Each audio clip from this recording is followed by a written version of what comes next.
Sure. Let's play it.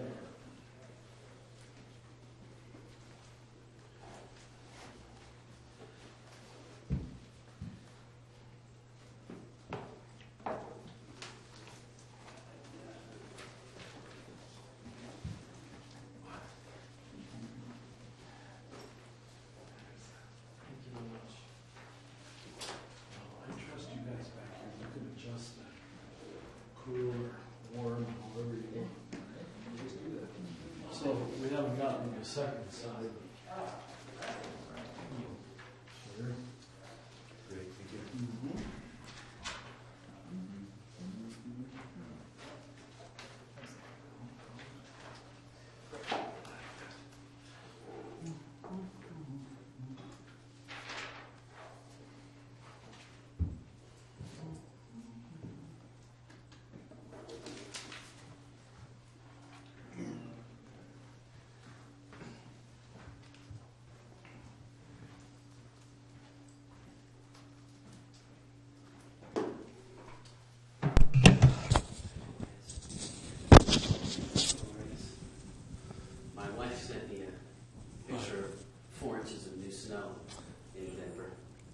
Today, 4 inches. That's only 400 miles from here, and look how it is here. It's moving down here by this evening. We're supposed to get cold by, not cold, but cool by tonight. Yes, yeah, at least I should have thought of that. Why not? I've just got to learn how to use this when it's helpful, when it's not needed.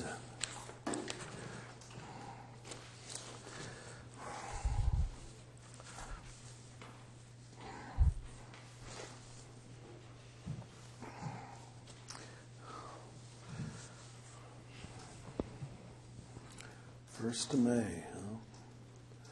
May Day in Europe.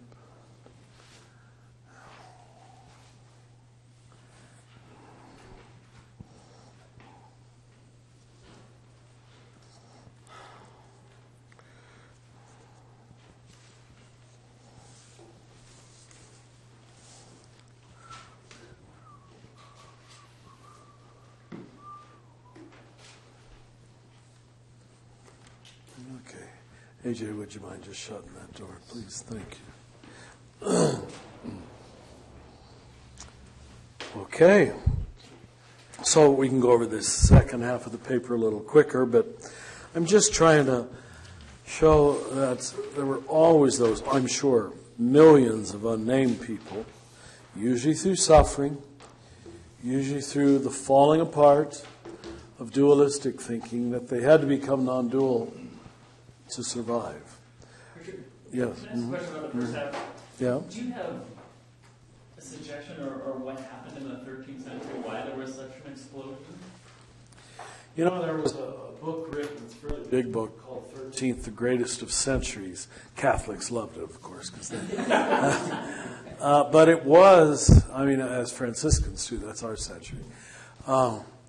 There seems to have been a very beautiful balancing of the romantic and the rational that came together in the 13th century.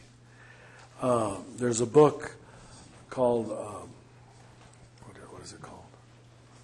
The Passion of the Western Mind, Richard Rohr, and he says that too. And going through history, that some kind of body, soul, mind, heart's synthesis seems to have come together in the 13th century and then declined in the Renaissance when it became decadent and self-serving and so forth. It still had a certain container and discipline in the 13th and the 14th and 15th, which is why the Reformation had to happen. The whole thing was, it wasn't no one speaks of a 14th or 15th century synthesis. But many people will speak of a 13th century synthesis. Yeah. So then my summaries, you notice their numbers are smaller, even though Julian of Norwich, my favorite, is there in the 14th century. So we got to keep saying that it's never lost.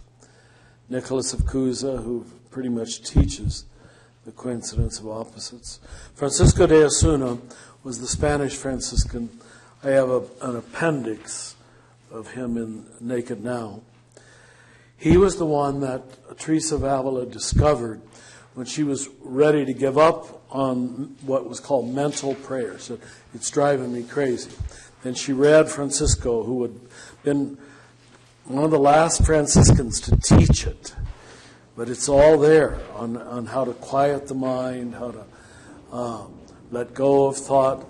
Bonaventure and Francisco de Osuna would be the two biggest systematic Franciscan teachers. And Kabir, who's both Hindu and Sufi, Nicholas von der Flue. You know that name, any of you? Anybody Swiss here? Last year in June, I gave a retreat at his hermitage. He's the only canonized saint of Switzerland. And you'll find his life almost humorous in a way, but he is called the basis of the idolization of Swiss neutrality. They trace it back to him. His image is all over Switzerland. And the house where he married and raised his 10 children, still there. It's a pilgrimage place. Von der Flue is the Fleury-Ranft is the name of the town. And then you visit his house, then you walk over the hill and down a steep ravine, and there he built his hermitage. Now, of course, women are not impressed. They said, yeah, he left his wife and 10 kids. Actually, the kids would come over and visit him and play with him. But he really was a non-dual mystic, could not read or write. And, the hermitage is still there, and the window through which people lined up to talk to him, the heads of Swiss cantons, and he would give advice and they said he could resolve any conflict. And he gave them such a respect for resolving of conflicts and healing of divisions from princes and bishops and rich people and poor people. That's why he became the saint of Switzerland. But outside of Switzerland, he's hardly known. And it was really great to spend, I was there, I guess, about 5 days. And he was what we would call a non-dual thinker, but totally non-educated. The form it took in him, he has his painting, one image that his whole theology was on. And I'm not sure I even understand it. But because he couldn't read or write, he would just look at this picture. But in his life, he was known for an ability to see two sides. And if you go to the Capitol in Bern, a big image of, he is the grandfather of Swiss neutrality.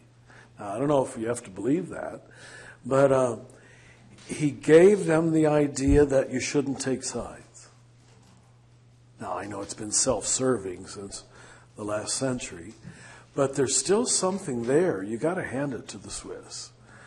There were plenty of self-serving reasons, but that they were able to avoid involvement in the First World War and the Second World War, with every country on every side of them killing one another, is really pretty amazing, you know. So I just thought a little excursus on Nicholas. If you ever go there, it's just beautiful. Of course, all of Switzerland's beautiful. That area is especially so. And it's remained very Catholic. Much of Switzerland would be Reformed, of course, but because of him and his influence. Then is what I call the final supernova: Ignatius, Teresa, John of the Cross, Francis de Sales, and the wonderful German Protestant Jacob Boehming. He was a non-dual Protestant teacher. Erasmus, if he had been listened to, the Reformation could have taken a more benevolent turn, perhaps. Then, now this is my interpretation, but I'm building it on Owen Barfield's Desert of Non-Participation. He says what happens is piety, softness, devotionalism. I don't know what form it might have taken in the denominations you came from. In the Catholic Church, it took the form of saccharine art, Sacred Heart of Jesus, Immaculate Heart of Mary. Piety became the substitute for non-dual thinking. Do you see what they're trying to do, though? They're tired of the angry mind. And the way to overcome the angry mind, because it drives you crazy by the time you're 40 and 50. I mean, you've been there. And so to be sweet and pious, I mean, we listen to a lot of evangelical songs. Now, you probably listen to saccharine Catholic songs. But so many evangelical songs just seem so sweet. Do you understand? So pious. It's all Jesus and me. And Jesus and me got a sweet thing going. You know, there's no cosmic Christ whatsoever. There's no social justice. It's just over and over. That's what it sounds like. That's all I'm saying. Forgive me, because I know many have gone far beyond that. But it just sounds like a very small Jesus. That's where we all went. This is my interpretation, as a substitute for the inner antagonism of dualistic thinking, which just, you get tired by the second half of life of needing to prove you're right, apologetics. That's been the birth of so much of emerging Christianity, don't you think? Evangelicals who got tired of needing to prove they were right and put other people down. And it has given you a very bad name. In much of America, the word evangelical is a put down. And here it means gospel. I mean, I love the word. But in a lot of circles, he's an evangelical. You just expect no intelligence, racism, stupidity. And here it is wanting to stand for Jesus. How did we do that to ourselves? Just a shame. Well, piety or sweetness doesn't last. When the real issues come, so often what's hidden underneath it, as you know, is a bunch of denied resentment, anger, warlike spirit, need to win, need to defeat the enemy. There's been no inner integration. Piety is an overlay. So we would go to our pretty Catholic churches and put a crown on Mary and pretty. It's just so pretty. But once you get beyond the pretty, there's nothing underneath it very often, you see. Prettiness, sweetness is a cover for the shadow, is what I'm saying. Got it? Yeah, cover for the shadow. Brother Lawrence, many evangelicals discovered that little classic. Have you ever? It is a classic. It really is. He was a little Carmelite brother, French, had been a soldier, came to the monastery. In fact, when the Living School comes, I'm going to buy a whole box of those. There's different translations, some better than others. We usually call it The Practice of the Presence of God. It's really a classic. Very simple. Very simple. George Fox, there's another Protestant non-dual thinker. Blaise Pascal. Jean-Pierre de Caussade, he was a Jesuit. It's a name you might not have heard. When I was in the seminary, it was considered the supreme book to give as a spiritual directee, as a spiritual director to a serious directee. And his thing was the sacrament of the present moment. That's why Catholics who had read that at all were not shocked or disappointed when Eckhart Tolle wrote his Power of Now. Whereas a lot of Protestants thought it was a pagan New Age book. It's actually a modern form of Jean-Pierre de Caussade's The Practice of the Presence of God. It's a whole book on how to live right now. Just like, have some of you read Eckhart Tolle or The Power of Now, maybe parts of it? Yeah. He says it in much more psychological 21st century language. But Jean-Pierre de Caussade is saying the same thing in the 18th century. The Baal Shem Tov, Judaism, John Wesley, the heart strangely warmed. Methodism certainly was an incipient mysticism. And that's why, in general, I don't know if this is your experience, it is mine growing up in Kansas. Methodists were never perceived, nor were they, in my experience, as contentious Protestants. You know, so they didn't get into the fights. They just tried to be nice people and, you know, have their Sunday bake sales and be nice to their neighbor. And because there was a taste of it in John Wesley, I think. In Orthodoxy, Seraphim of Sarof, he's sort of their St. Francis. You'll often see pictures of St. Seraphim in Orthodox churches. Swedenborg, is that a name familiar to you? He was a Swedish Lutheran. Is that right? I think he was a Lutheran. Oh, you're not that familiar. Okay. He was a Swedenborgian. I'm sorry? He started it. Yeah, that's right. That's right. Several of their bishops come to my conferences, Swedenborgian bishops. Oh, really? They're strong in Pennsylvania, I think, and more in the East. Dr. Oz is actually a Swedenborgian. People think he's a Muslim. Well, his wife got him into it, and his mother-in-law is a ordained Swedenborgian minister. But sure enough, they've divided into liberals and conservatives, just like every group does. But these two bishops who have on occasion come to our conferences here, they came up and introduced themselves, dressed like everybody else, you'd never know. And I said, why do you come and listen to me? And they gave me the most flattering response. They said, your approach to Scripture is Emanuel Swedenborg's approach, to find the mystical level and to not bother and argue about the literal, because that's the lowest level. I said, my God, that's right. So I've never read him intensely. It's more 18th century language. But I at least offer you the word. He did get, what made him unhappy with Swedish Lutheranism. He felt the Lutheran reform had lost its mystical foundations. Hasidic Judaism, of course, which can be just as warm as Sufi Muslims. I've worked with them twice.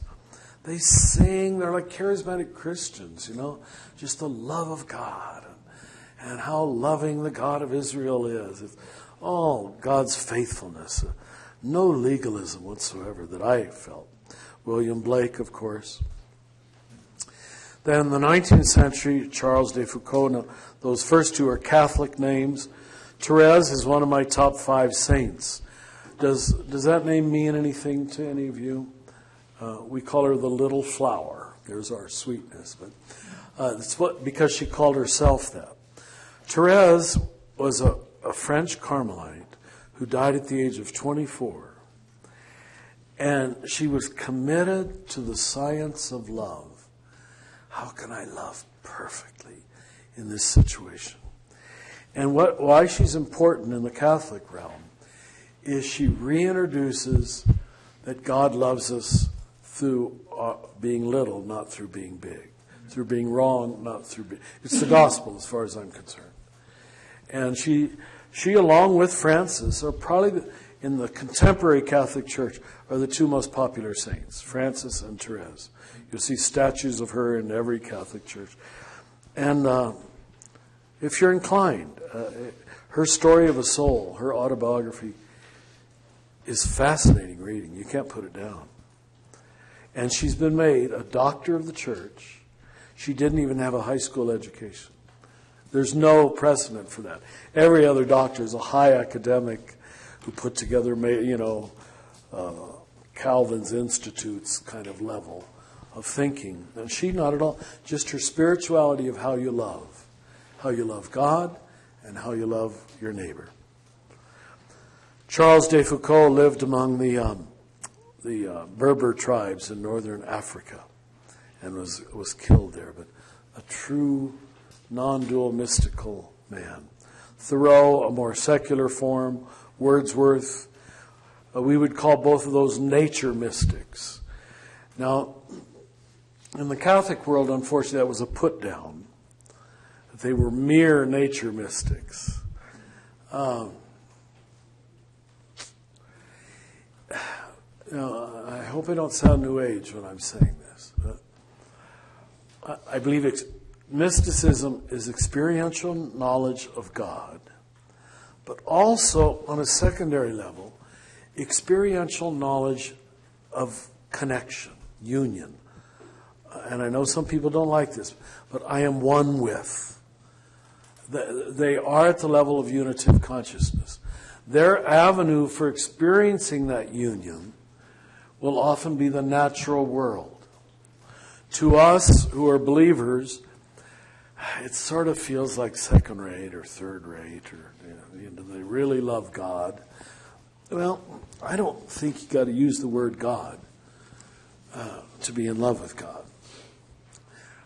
And what I'd look for would be the fruits of the Spirit, as Paul lists them in Galatians. If I see the fruits of the Spirit in someone's life, like Einstein, I'd call Einstein a scientific mystic. Do you understand? But that at the end of their lives, Wordsworth, Thoreau, these people were able to accept, love, forgive, care, serve. And that's my experience of what I know of them. That tells me the fruits of the Spirit were there. They didn't use our God language. I would have liked it. It would have made me more comfortable if they would have used my God language. But I just want to open that door for you. I do think there are people who achieve levels of unitive consciousness. And I bet you all know some. I bet you do. Who are at one, sometimes more peaceful than we are, sometimes more loving than we are, but do not use our God language. To pull them inside of our realm, we Catholics would sometimes call them anonymous Christians. Right? Anonymous Christians. It's a good word. No, we don't have to make them Christians. Remember the story of the two sons. One says the right words and doesn't do it. Another one says the wrong words but does it. I mean, that's straight from Jesus. There are people who say the wrong words but do it. And I've met too many of them in my life who put me to shame. I had a lot of Jewish friends in Cincinnati. In Clifton, we just go up the hill there from Winton Place. And, I mean, the people in Cincinnati who are most concerned about social justice, the poor, were again and again my Jewish friends. And I remember the night when I was having they trusted me enough that they could talk to me. And they said, Richard, and they meant me no disrespect. They said, but we just got to add, because they thought I was intelligent, I guess. And they said, you really believe that God became a human being? Do you really believe that? And they weren't trying to, and it just, my God, I do. It always had to be put in that kind of form. And they said, we respect you if you do, but how do you? See, we have lived with this paradox so long that it's glib for us. Nicaea put it together for us. So, yep, it's true. But they were able to still live with the shock of it, and express the shock of it. I remember when that hit me, when I took that first terrible pilgrimage to the Holy Land, and was able to go with just one friend up to Nazareth, where we have a house right on the place where Jesus is supposed to have lived, of course. And was able to, they shut down the church built over the cave where they think the lean-to house was, And the archaeology is really amazing, that it might well be true. But like so many Mediterranean countries, everything closes from 1 to 4. And so the whole church was closed. I was in there all by myself. It was beautiful. It's one of the best churches we've built, maybe the best by far. If you go to Holy Land, go to Nazareth. And the town is entirely, Muslim now. There's hardly any Christians. We're some of the few Christians in town are the Franciscans. But I just sat there doing several hours of meditation in front of the cave that supposedly Mary and Joseph, lived in. Most houses were lean-tos, they think, built on the side of a cliff. And just the humility of it, the dirtiness of it, the rock of it, I'm supposed to believe that in this out-of-the-way place that no one would notice or care about, that he lived in total obscurity here for 30 years. Just the shock of it hit me, in Nazareth.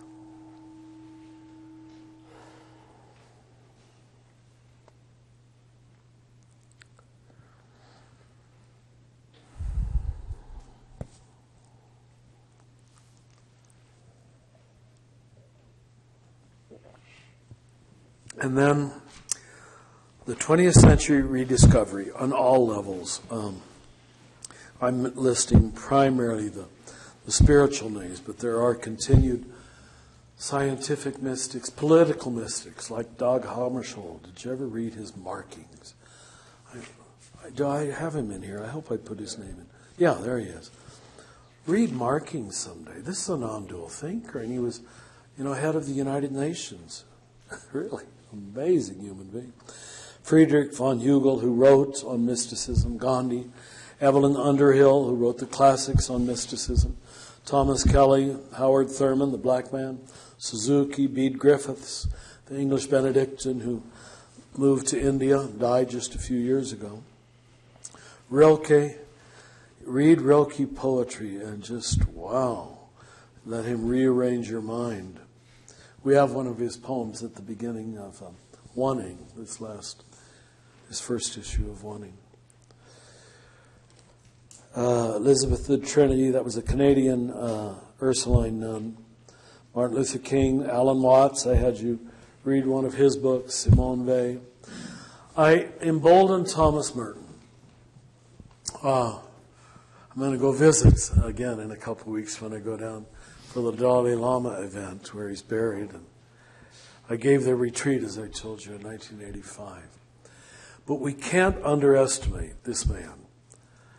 I would say, for the West, he's the person who almost single-handedly reintroduces contemplation to Western Church. And I quote him in, Naked Now, that when I gave that retreat, and I kept quoting Thomas Merton to gain their trust, thinking it would work. In fact, I saw that they were sort of scowling when I'd mentioned his name, so I asked them why, and I thought it was in-house jealousy or some kind of no prophet being honored in his own country. And they said, no, he raised a lot of resentment in the community because he told us we were not contemplative. And of course he was right. They were introverts saying prayers. Got it? And we had Gethsemane, yeah. We had confused, and I bet most of you did when you first heard the word contemplation. It basically got confused with the introverted personality type. And probably half of you are introverts. There's nothing wrong with being an introvert. But you don't want to say that just because you like to be quiet and like to be by yourself, or you're a 5 on the Enneagram, or you don't like people, which I think is why some people become monks. Merton, like the Wizard of Oz, just pulled back. He said, it's not true. Half of you, more than half of you, are not contemplatives.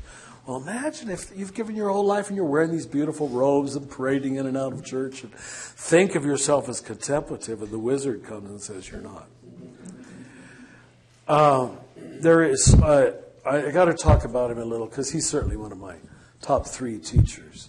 And you'll see in this library there's a shelf and a half of his book, and I have more at home. He's like Julian of Norwich for me. I could pick up a Merton book every month, and it's still fresh, perennial, creative, intelligent, exciting. He's clearly seeing at a higher level. And for us, that most of it was before the Second Vatican Council.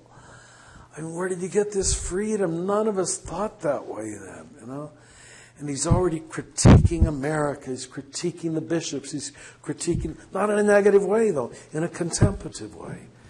He's a prophet. He's a seer. And he's an Augustine, too. You know, he fathered an illegitimate child. And he was going to join the Franciscans. St. Bonaventure, New York, that's one of our colleges. That's where he went. And he went in to confess. We all know this story. The priest who told it broke the seal of confession. He shouldn't have told it. But he confessed that he had fathered an illegitimate child. And the pious Franciscan said, "Oh, then, I'm sorry, you can't be a Franciscan, no." So we lost, the greatest prophet teacher of the 20th century, his ordinariness. And then if you read that later journal, which is only allowed to come out, he clearly fell in love with a nurse in Louisville. Yeah, and she's still alive. They say she lives in Cincinnati. Do you think it was a sexual affair? It's hard to tell. Another priest, I think, might have broken the seal of confession. Remember that Father Matthew that was mentioned this weekend? He was hilarious.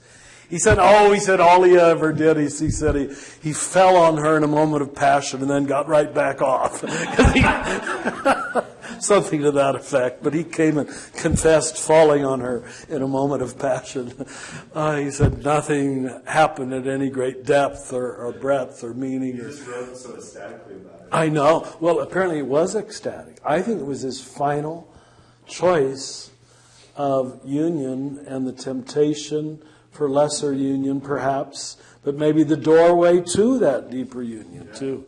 So you can interpret it all kind of good ways. I think it had to happen. So there's so many synchronicities about his life. He came there on December 10th of his 27th year, after living this wild life in New York and France and England and all the rest. He dies December 10th, 27 years later, to the day. 27. 27 years in the monastery, 27 before. He, if you've ever read, now it's dated, and he's embarrassed by the 7-story mountain. But still, the quality of the writing is really good. I mean, this guy knows how to write and to keep your interest, because he's simultaneously appealing to head and heart. And those of you who know the Enneagram, he's a 4 with a 5 wing. And the 5 with the 4 wing or the 4 with the 5 wing have that wonderful gift, if they're integrated. I think you've got some of that, Mark, that they can simultaneously speak to your head and your heart. And those are the writers that you stay with, You just want to keep reading them, because both are appealing to you at the same time. It's good writing, good style, good choice of words. But wow, there's something meaty in here besides. It's not just pretty words. So read it, pick it up. We probably have a copy of it in there. I don't know if we do. But it was the first religious book to ever make the New York Times bestseller list ever in 1948. The 7-story mountain. Everybody was reading it. All these young, idealistic, evangelical-type Catholics poured into the monastery. And, of course, 98% of them had no vocation to celibacy or anything. But he was just that able to inspire you and to motivate you. But the very last verse poetically ends with, "And I will become the Christ of the burnt men." Rather poetic, the way a 4 would talk, I will become the Christ. No one knew what it meant, but it was pretty. This is the way I will end, the Christ of the burnt men. Well, December 10th, 1968. 68 was the death of the 3 big prophets, In the religious world, Thomas Merton. In the political world, Robert Kennedy. In the world of race relations, Martin Luther King. Anyway, and all within a basically 6-month period or 7-month period. The only time he was ever videotaped, you can still see this, it's been on television, is that final talk. He was never, the final talk. And he's sitting at a desk like this and said, we're all in free fall now, guys. He was seeing organized religion falling apart. It's all on you to discover the truth, because no institution can do it for us. And he's talking to Eastern monks, who we need to know Buddhism faces the same kind of, secularism and pedophilia scandals and all the rest. It's just happening. Organized religion is coming to a kind of impasse, it appears. But after saying this, he starts standing up. He says, "And now I shall disappear." And he walks away, and he's electrocuted in the next minute. Wow. But you see it on the screen. He says, "And now I shall disappear." Then he would use that word. Just so straight. Yeah. He goes to his room. It's a hot, tropical climate. He takes a shower. He walks naked out of the shower, trips over. Remember those great big freestanding heavy fans, real heavy? Yeah. That was what it was. And the reason I know all this is the Archbishop of Milwaukee, who was the head of the Benedictine abbots at that point, he came rushing in the room when they heard the sound of it fall. And he told me it personally. He says his naked body is laying there, and there's a huge burn across his body, where this great big heavy fan fell over him. And everybody said, "Read the last line of his autobiography. I will become the Christ of the burnt men." Wow. I just give that. You all have examples of this. But there are people who have access to bigger levels of consciousness, I think he was a prophet. I think he was a teacher. But the wonderful thing is he wasn't a perfect person. You understand? I think he was a mystic. I think he was a holy person. But for the rest of our lives, don't ever confuse a mystic, a prophet, or a holy person with a perfect person, which is the mistake we Catholics made. They always have, like you and I do, a few tragic flaws, a few blind spots. So if you haven't read Merton yet, now I know all of you, if you read The Palace of Nowhere in preparation for this class, you got one of the best introductions to his teaching. And about 3 of you asked me to talk on true self, false self, which we'll still get to. And that language came from Thomas Merton, where he said we got to stop talking about flesh and spirit. The words are so problematic, so misunderstood. We love Paul, but we don't like him for introducing those words in that way, because it's made us dualistic. That flesh is bad and spirit is good. When in John's gospel, you already have the word became flesh. So flesh can't be a bad word, but the way Paul used it, who we all love, but it's Paul's great blind spot is the flesh. And so he said, let's stop talking about flesh and spirit.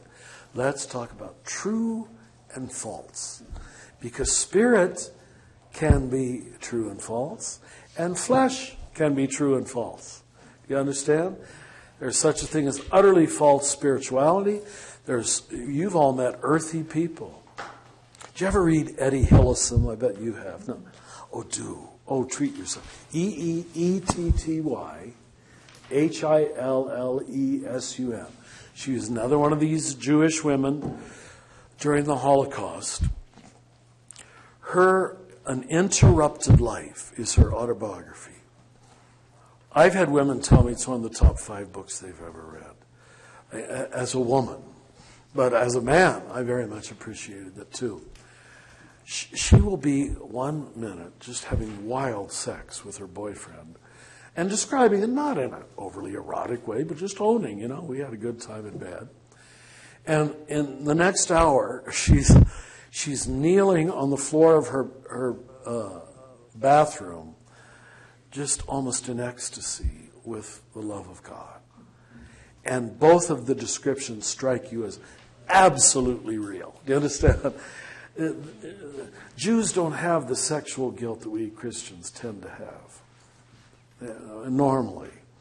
They didn't pick up this anti-flesh thing that we who believe the Word became flesh picked up. And explain that one to me.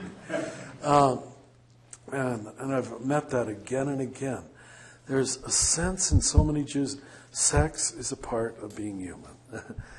And it's a joyous, good part of being human. But she just came to mind when I was trying to think of how flesh can be good. Read Eddie Hillesum. You'll thank me for telling you that. It's a book that you just close it page after page. How did this Jewish girl achieve such intense love of God? You see it in Anne Frank. You see, and this is why we're just really stupid to put down Judaism, because the religion of Jesus, when it gets what Jesus got, it's good stuff. It really, and in every age, like Abraham Heschel, it produces phenomenal people, just phenomenal people. Thich Nhat Hanh, Rinzai Zen, Martin Buber, of course. Oh, there's Eddie Hillesum. There's her name. Dag Hammarskjöld, Anthony DeMello. Have any of you read him? He was an Indian Jesuit. Died in late 80s. He would just tell little stories and then laugh hilariously. After he died, the Vatican told us not to read him. Really? Yeah, didn't work. Just you think the Vatican would know by now that the best way to get someone's sales to shoot up is to... I wish they'd condemn me. My books would sell much better, you know. But they don't get it. They just go on condemning. Ken Wilber, Gerald May. I knew Gerald May personally. There's the same example. He was one of the founders of the Shalem Institute in Washington.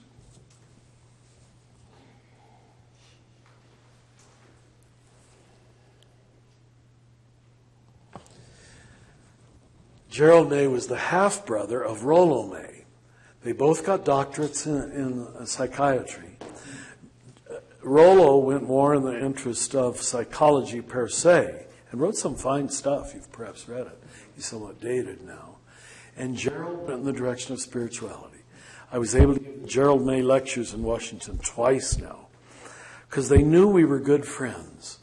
He was like a father figure to me. But I would say the same thing that I just said about Merton and Eddie Hillesum. We would walk the streets of Washington after or before a conference, just, talk about one another's lives. He would tell me the most obscene sexual jokes, but not in a dirty way. It was just to laugh at it, that it was so damn stupid, and he'd laugh hilariously, and then we'd go back to John of the Cross. I wish I could be that integrated. He was just so free. And last time I saw him, he was playing his little accordion, singing the Psalms. Totally in love with God. Was losing his hair because of cancer. Anything by Gerald May, I highly recommend. He puts psychology and spirituality together without compromising either discipline. Will and spirit. These are going to be recommended in our living school for sure. Ramana Maharishi, if you've never read him, you can think ill of Eastern religions till you read people like him. Teilhard.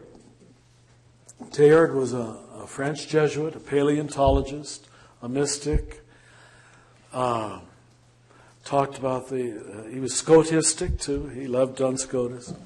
The spirituality of the moment, of the thing in itself. And after overcoming the distinction in the secular and the sacred, he wakes up on Easter Sunday morning, 1955, at the Jesuit residence on Park Avenue in New York City, and is walking down the street and falls dead. And it just couldn't have been more perfect. He was a 7. His eyes just shined. But the holiness of the secular, the holiness of the physical was his worldview. And even Benedict has quoted him. I would love if they'd canonize Teilhard to really a larger-than-life human being. He's the one who really saw the Christ as the alpha and the omega point of history and puts together science with mysticism. Hugo LaSalle, another Jesuit. Abraham Heschel, a Jew, of course. Tagore, a Hindu. Ruth Barrows, a woman. She was a Carmelite nun, now an English laywoman. She really, most of us aren't ready for her. She just, no self. She writes about no self, where you've so entered into unitive consciousness that you really forget about Richard. And I think she's there herself. It's just amazing that there are people like that. John Main was the English Benedictine who founded his school of contemplative prayer in Montreal. And Lawrence Freeman is his successor. I taught with him in Chicago in February. Eckhart Tolle, whom I just mentioned, Bernadette Roberts, another English lay woman, non-dual to the heights. Yogananda, various Rinpoches and gurus. Henry LaSalle was similar to Bede Griffiths in India. Karl Rahner, the German Jesuit. Helen Keller, the blind woman. Read some of her stuff. She had to be a mystic. Mother Teresa, of course, the Dalai Lama. Admittedly, an arguable and incomplete list. And you don't have to agree with all my choices there. I'm sure from you I could add many more Protestant names to this. These are more the ones, the autobiographies I was familiar with. What is emerging is a major first-time interface between East and West on many levels. A rediscovery of non-dual thinking, acting, reconciling, boundary crossing, and bridge building, based on inner unitive experience of God. Yes, some is immature. Some is syncretistic. Some is ungrounded. Some not integrated. But the steps toward maturity are always and necessarily immature. So just because you might, and you probably do, know some faults or weaknesses or heresies in some of these people, or sin, don't use that, and I doubt if you'd be the kind of people who do, as an excuse to write them off or say they're not still non-dual thinkers. Because very often it's failing that leads you to non-dual experience. And so very often they will have lived, faltering lives, or it wasn't a straight line, their journey to God. Any thoughts at all? Or yes, Jenny? Do you consider Henry Nouwen a mystic? Yes, I don't mean to appear to be hesitating. You knew we were friends, huh? No, I didn't know. Oh, that's one of those wonderful synchronicities. Feels like I met all the right people at the right time. He used to come and visit in Cincinnati. I had this community down, and he'd stay with me. And this is not revealing any confidence in not breaking the confession, because he never went to confession to me. But he was a tortured individual. He was hard to be around. In some ways, he felt self-absorbed. I have to say that. Like he saw I was there in my community and went and placed and all everybody, Richard, loving Richard. He said, "Oh, everybody loves you. You don't."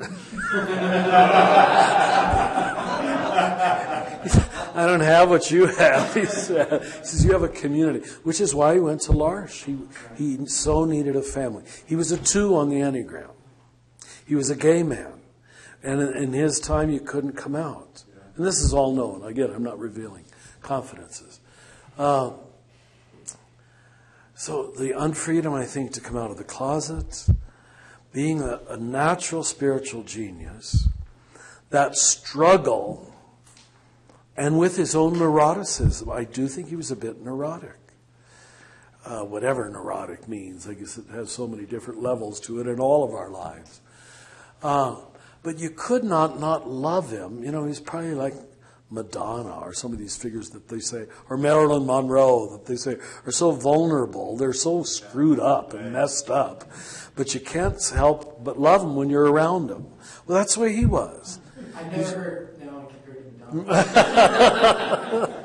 But they tell me she's vulnerable. Is that true? Maybe it was Marilyn Monroe. I was thinking. Maybe it was more Marilyn. Yeah, because Madonna's sort of arrogant, isn't she? I think her sort of. At 8, she'd probably be absolutely. Yeah, probably at 8. Yeah, cancel Madonna. Just Marilyn Monroe. He still stands even with. And the point is, yeah, vulnerable people, even though they can drive you crazy and be neurotic, you want to hug them. It's like, oh, come on, don't be so hard on yourself and hard on everybody else. You can make life much easier. They torture you and they torture themselves. But they're torturing themselves even more than you. And that was Nouwen. So I do think he had deep inner experience of God, which allowed him to write with just a superlative clarity. My family knew him. Where I grew up in Topeka, literally in the backyard was the Menninger Institute.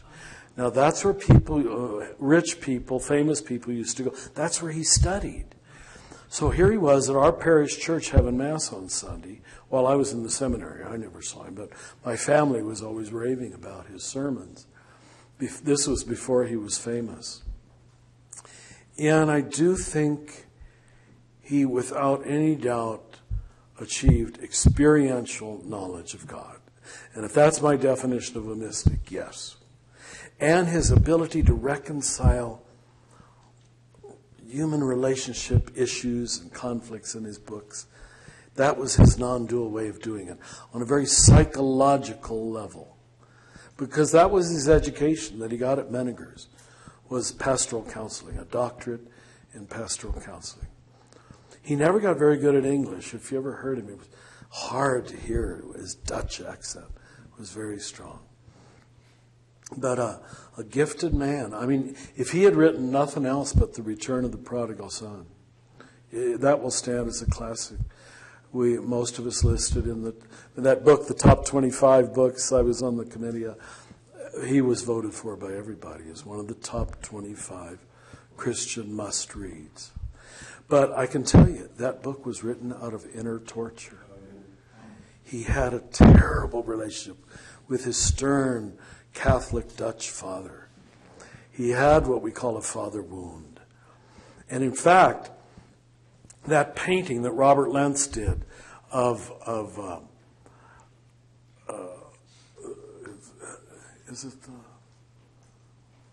Jesus with his head on the breast of the Father, whatever.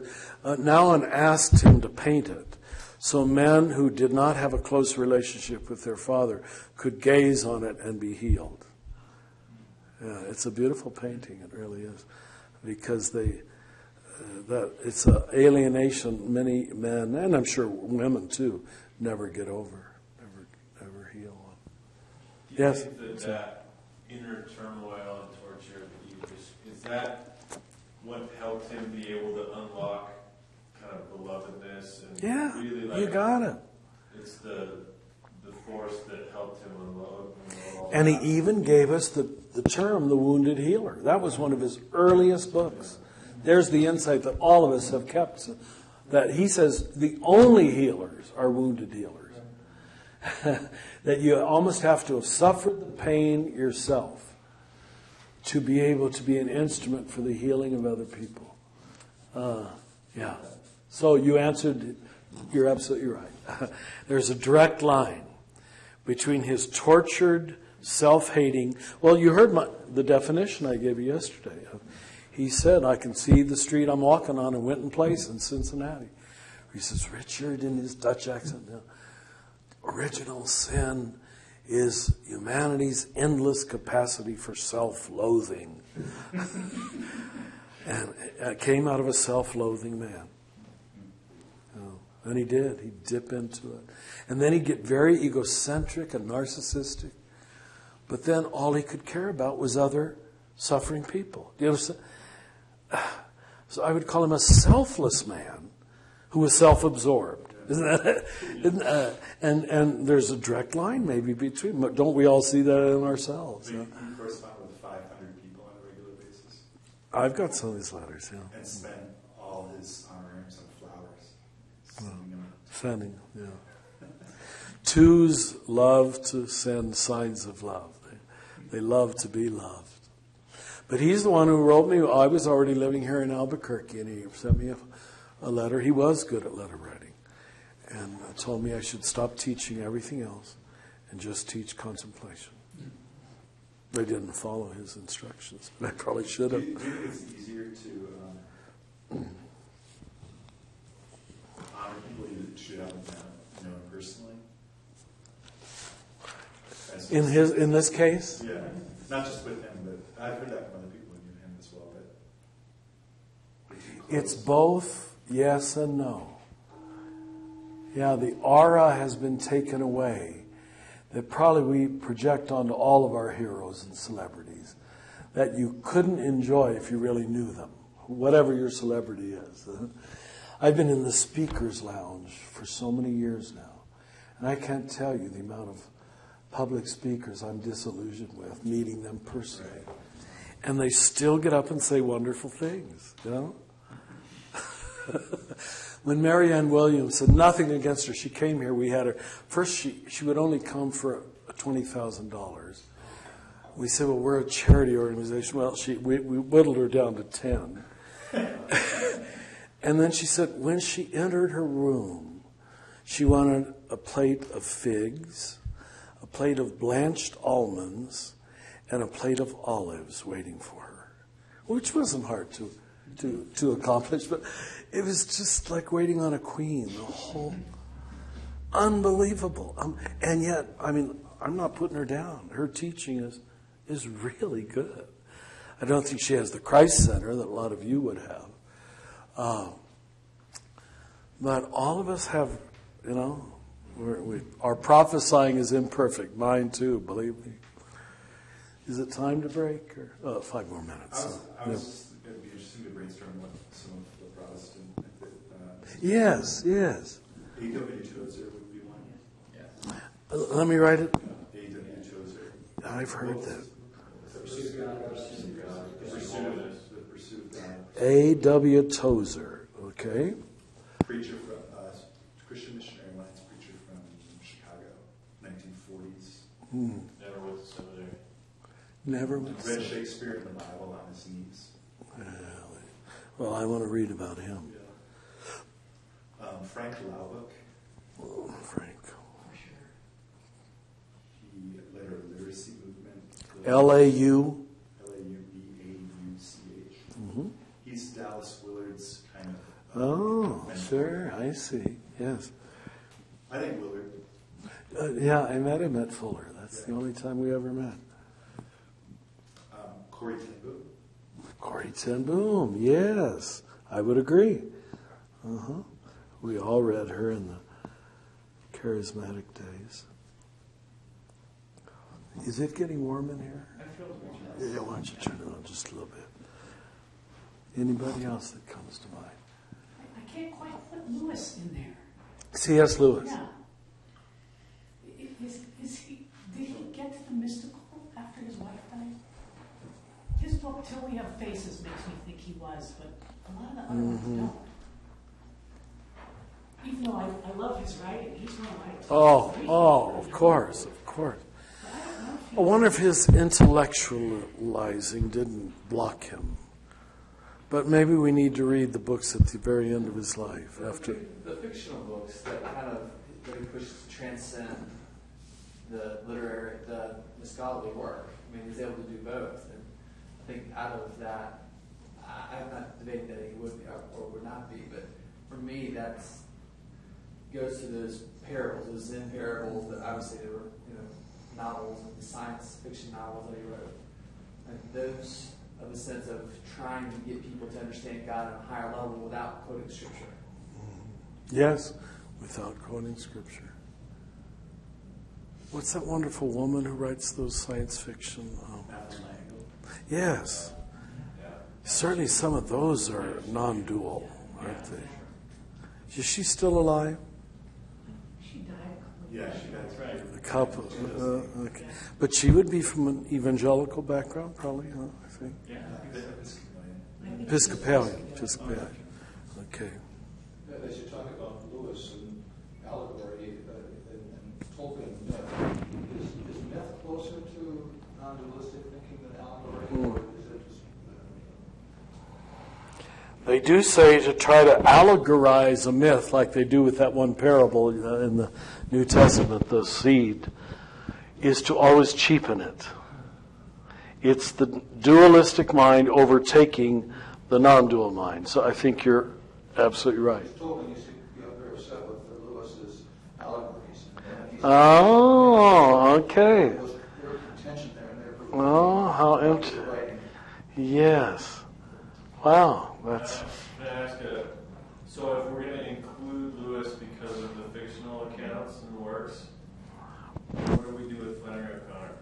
That's thrown out there. What do we do with her? Do you like her? Oh, absolutely. I do too. Absolutely. You see, she's in my one of my latest books, yeah. Right. Revelation. She was a master, wasn't she? Without ever preaching. Does she ever quote scripture? She must have little quotes, but not very much directly. No, she got it.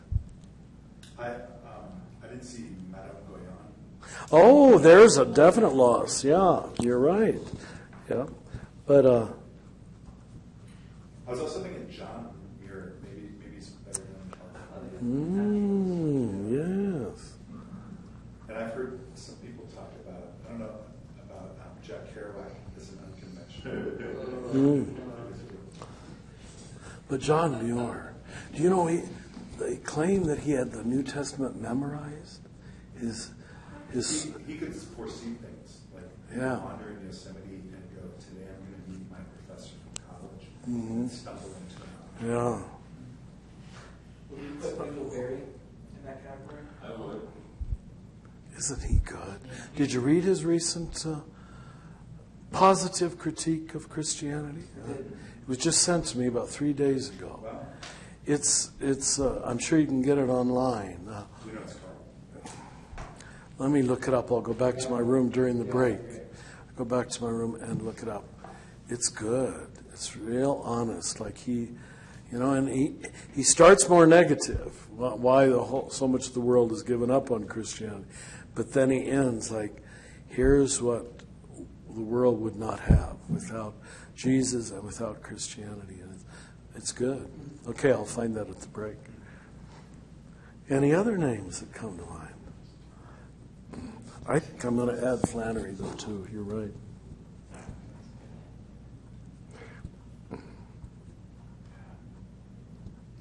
No other names, you guys. I know you were thinking of John Maxwell, but I What? You're serious. Who is he? Who's that? He's a leadership guru. Oh, I see. Oh.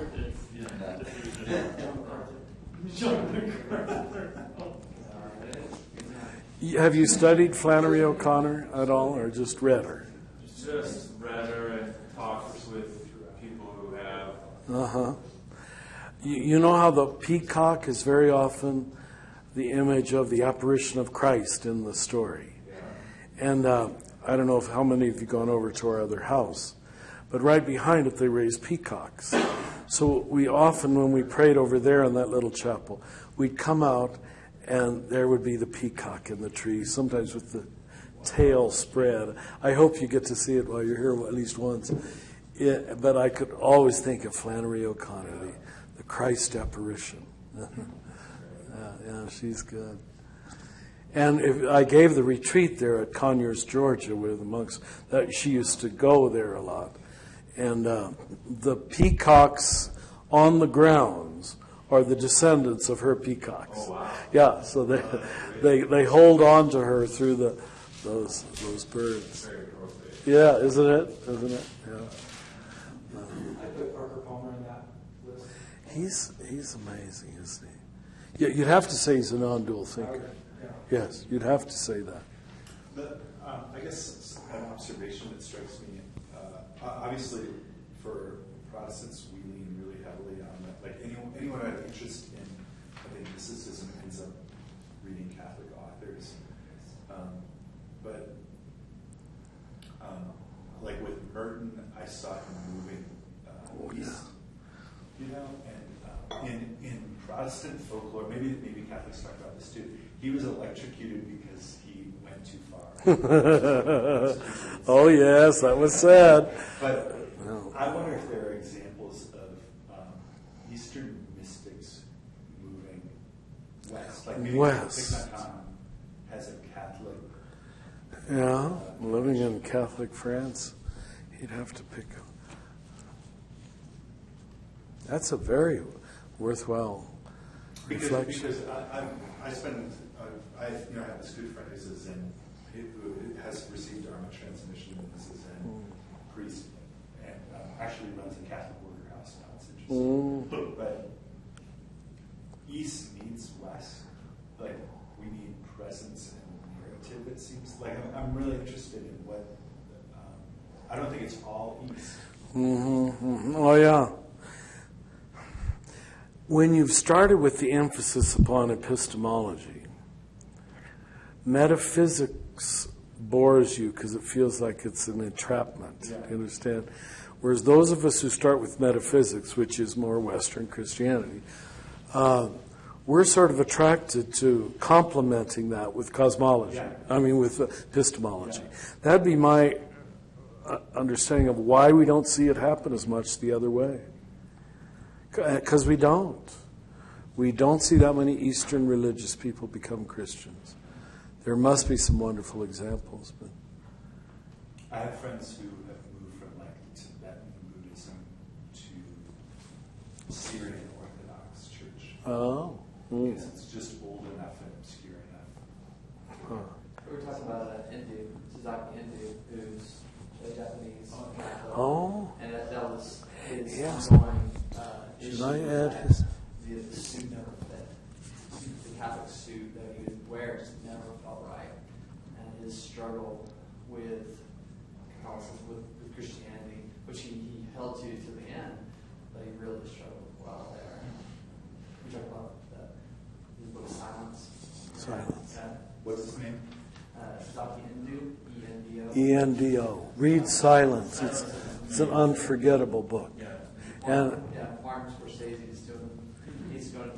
It's production being- in 2014. Mhm.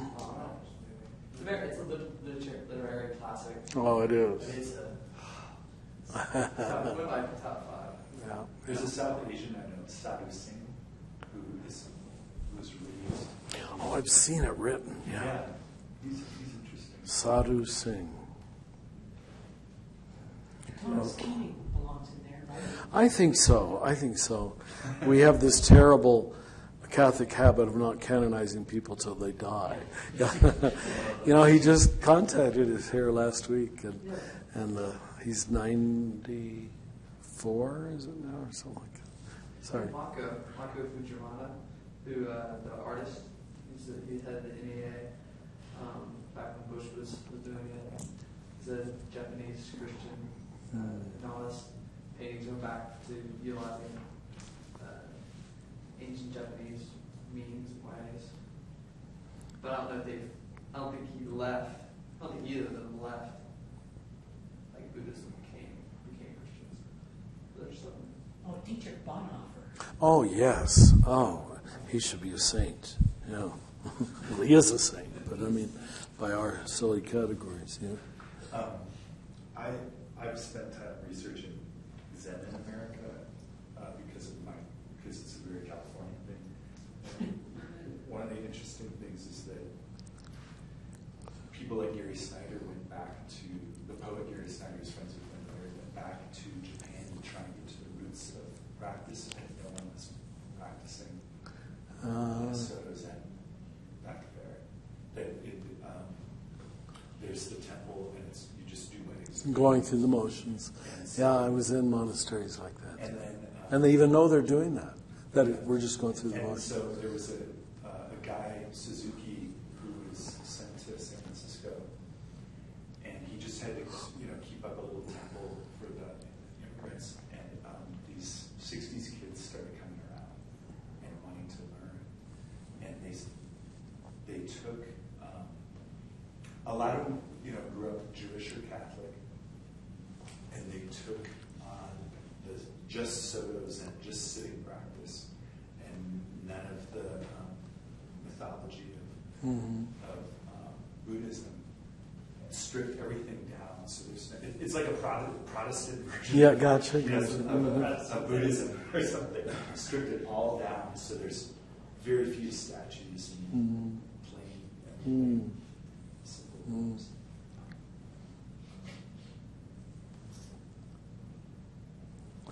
Well, these are good additions. I actually, reading over this, you see I did it in 2010. I really think all the way through I need to make a number of corrections. Richard, Seraphim Seraph is Russian Orthodox, correct? Yes, that's right. Yeah. Did I say differently? No, he was listed on this, and I... Well, yeah, he's Russian Orthodox, yeah. Never mind. I'm just Yeah. Well, our break this afternoon is a silent break. So, you want to prepare yourself for that so you can enter it with intentionality and choice and consciousness. So you don't want to see it as a limitation, all right, which is what the ego wants to do. Oh, I wanted to talk to Bill at the break. No, don't see it. We hope you'll still get chances to talk tonight if you want. But this is a protected space. And this is what we can often do for one another. It's something that's hard to do alone, but when you all agree to do it together, it has a certain ease and support to it. So you're free to walk, you're free to sit, you're free to read, you're free to write, you're free to stay right here. We have a full 45 minutes till 3:30. Then we'll come back for one more hour together. But here's just a simple exercise that I'm going to offer you. You don't have to do it. But if you can in your silence, and you're free to get a cup of coffee, go to the bathroom, all of that is fine, it doesn't matter. Try to focus on one thing. And it doesn't matter what the thing is. It can be in front of this desk, or it can be a leaf out there. Until you can start experiencing respect, the second seeing, for it, in its selfhood, not because it's related to you, but in itself. That's the key that you have to cross, where we start honoring things for themselves, in themselves, by themselves, without any self-referential, well, I like the color blue. Well, that's okay if you like the color blue and it's blue. But is it good without pleasing you? Do you understand? So you don't need to pick something that's attractive or unattractive. The important thing is just to focus on one thing and grant it respect. Now, if you can do that, there are some benches back here that might lend itself to it more. You'll find that gap, which appears to be between you and that object that you're gazing at, softens, lessens, and you'll be able to grant that object that you're looking at a certain dignity, and it will actually, and don't expect something highly emotional, that's not the point, but it will actually be able to give you some feedback. And what I mean by that is you'll find a kind of joy, a kind of satisfaction, a kind of contentment. Those are the words that come to mind right now. You've all done this already. I'm not, but we want to do it a little more consciously, where there's no agenda beyond that. There's no goal beyond that. But overcoming the gap between you and the outer world. And that's what the contemplative has finally overcome in a rather general way, and why they can walk through the world with a softness, with a sweetness, with a tenderness, a feeling for things, not a high level of feeling, a subtle. And I'd almost rather have it subtle than, you're not going to get some big jolt, of course. But this subtle satisfaction, this subtle contentment, that's unitive consciousness. And You've already all been there. You've already experienced it. But I want you to know how ordinary it can be and how common it can be and how available it is to all of you. So you don't have to rush to it right now, but you've got 45 minutes. And when we come back, again, there won't be any right answers or wrong answers. No one will have succeeded or failed. But we'll talk about it just a little bit, okay? Okay. So leave in silence and re-enter in silence. Thank you.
Yeah, I do too. Yeah. It's my brain working and not pacing. It's kind of like focusing on your breath. My spiritual director told me years ago that because I am a type A personality and a male with a lot of inner energy, probably all kind of repressed sexual energy, that he said the only way you're never going to be a Buddhist sitting long periods. He said walking meditation is good for a great many people. And that Buddhism has done a disservice to the world by giving us the impression that there's a posture. And I've always appreciated that in Jesus, that he doesn't teach any posture whatsoever. I do think he teaches silence, maybe solitude, maybe not speaking, but not that there's some particular posture that leads to awakening or awareness or consciousness. I agree with that. He's also brilliant that he doesn't get lost in dietary things either. Not that there aren't better ways we should all eat and so forth, but I think he saw the danger of what we've seen in a lot of our contemporaries, that almost what you eat, what you take into the body is seemingly, I don't know, I can't judge people's motivation, but almost a form of religion. And that's recurred in the history of religion. And certainly we could all eat in more healthy ways. I'm not in any way putting that down, and there's much to be said for vegetarianism when you consider what the killing of animals does to this world and to the animals. But that he doesn't emphasize that, I think, is good. Any other thoughts? I think I did have a gap begin to close that I'd like to share. Oh, please. Yeah. I sat out on the swing back here, Uh-huh. and I didn't think this was going to happen to me, but I just started to cry. And so quite a few things are coming together for me this week.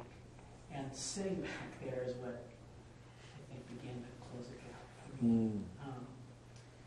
Just a little tiny bit of background. This is the first Fuller class I've been in where I've been openly out about being gay. And it's been a very difficult journey for me at Fuller. And for most of that time, not just because of Fuller, but because of a long history, I've mostly seen myself as hidden, deceptive, lying. And I sat back there and I thought, at some point, I'm going to start feeling compassion for myself for those years of hiddenness. And it just came on me, partly because of the tree I was looking at that looked sad. And I'm sure I'm putting that on the tree. No. That's okay. That's how it happens. So this was, I have tons of people praying for me that I won't get attacked in this class. Because it's been a series of every single class I've been in, someone finds a way to bring up the gay agenda and just mean-spirited, so unlike Jesus.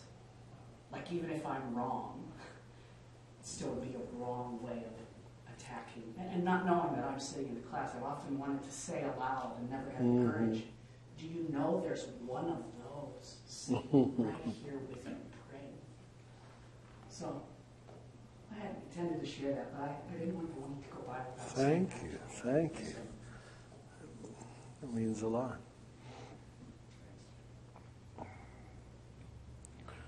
I found the overcoming the gap language is very helpful. I'm glad you recognized it. The gender identity issue, I've said it for years. I think it's going to be the last taboo to fall for many people. And I've also tried to find a sympathetic understanding of why people who can be broad-minded on so many other things or think they love Jesus and they still can't overcome that gap. And my only attempt at an explanation is when I see how early, when you watch little children, you fathers see this, this gender identification. I'm a little girl, I'm a little boy. Boys do things this way, girls do that. Little boys especially, I'm not going to be a girl. Overstatement of, it's so deep in the archetypal psyche. So now this rather recent discovery, what we know has been all of history, but think of how many people have suffered that in our own parents' and grandparents' generation that had to hide all their life, the secret that could not be shared. Because that gender identity is, I think, so deep. And when anyone appears to be tampering with it, you understand? And it isn't what you think. It isn't as neat as you'd like to make it. I mean, there are those who go so far. I don't know all the statistics, and maybe it's oversimplified, of now saying 8% of every species, I don't know how they've proven that, is approximately interested in its own gender. That a secret could remain that well hidden that long, Boy, that tells you how deep and this ties in with what we're going to say about true self, false self. How deeply the true self is hidden and how loudly the false self has proclaimed itself, protected itself, defined itself. And a major piece of the false self is gender identity. It really, false self. That is not who you are. I know we men want to feel we're men, whatever that, but it's almost entirely a social construct of, because the more I traveled in more cultures, the more I saw that's clearly true. What you consider it means to be a man. Today in the Catholic liturgical calendar is the feast of St. Joseph the Worker. And it was put on this day because this is May Day, Labor Day in much of the world, May 1st, and the big parades are held. And speaking of how gender is so culturally constructed, they said when Nelson Mandela was president in South Africa, he made sure he did physical work, which apparently he is not afraid of. Of course, he was trained in breaking rocks for 27 years. But he made sure they took pictures of it. And when I was up in Kenya and Tanzania, they said the pictures of Nelson Mandela physically working, and it's part of the reason they created this feast, Joseph the Worker. Because as you probably know, I don't know if you've been to Africa, but it sort of blows your mind, and it's one reason why Africa is not advanced like other continents. The male of the species thinks physical work is beneath him. It blows your mind. That you see women 5 a.m. walking into the fields and doing the physical work, because their culture has decided that men don't physically work. They hunt, but they don't physically work. That's beneath their dignity. But there was, for me, such a blatant example of how gender roles, at least, but gender self-image. And he did the best he could to publicly undo that by having pictures take, a man can hoe, and it's okay. This is not beneath his dignity. Isn't that something? But I'm sure you've suffered from that, this gender thing. God, it's deep. And it takes on a righteousness and a surety that this is from God. And that's just, I'm thinking of it today because I said it at my homily this morning for the Feast of Joseph the Worker. That the church also tried to say physical work. Now, the European male was usually a little better on that. The Irish male, the German male certainly didn't consider physical work beneath their dignity.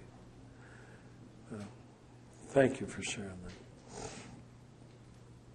Yeah, it's a biggie. And that we sexualize the whole thing, genitalize the whole thing, when you know it's so much bigger than that. So much bigger than that. That's all men can think about. What do they do with their bodies? And you just want to say, oh, go away. Will you grow up? But, you know, and until it gets personal, the Dick Cheneys of this world can't think differently. They just can't. But thank God, like in his case, it got personal, didn't it? And he grew up, at least on that issue. I don't know how many other issues he grew up on. Any other sharings? Any other gaps overcome? Thanks, Jenny.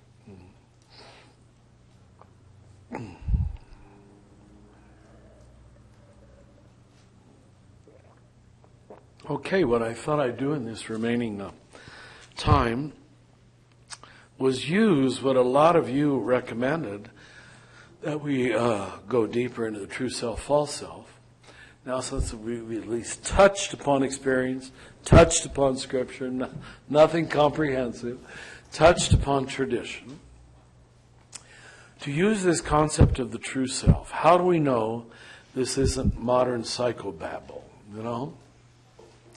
Well, we from the Christian world can, here again, Jesus is a genius. He clearly talks about a self that has to die and a self that has to live. We know that, and I bet all of us have preached on it. Now, here's where we can connect with some regressive scripture.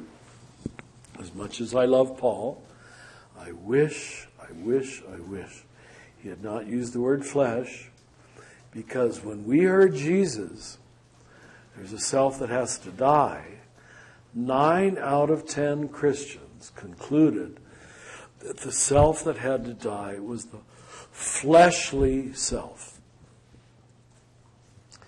And this got converted to, repress your body, repress your sexuality. It became the idealization of celibacy in my church.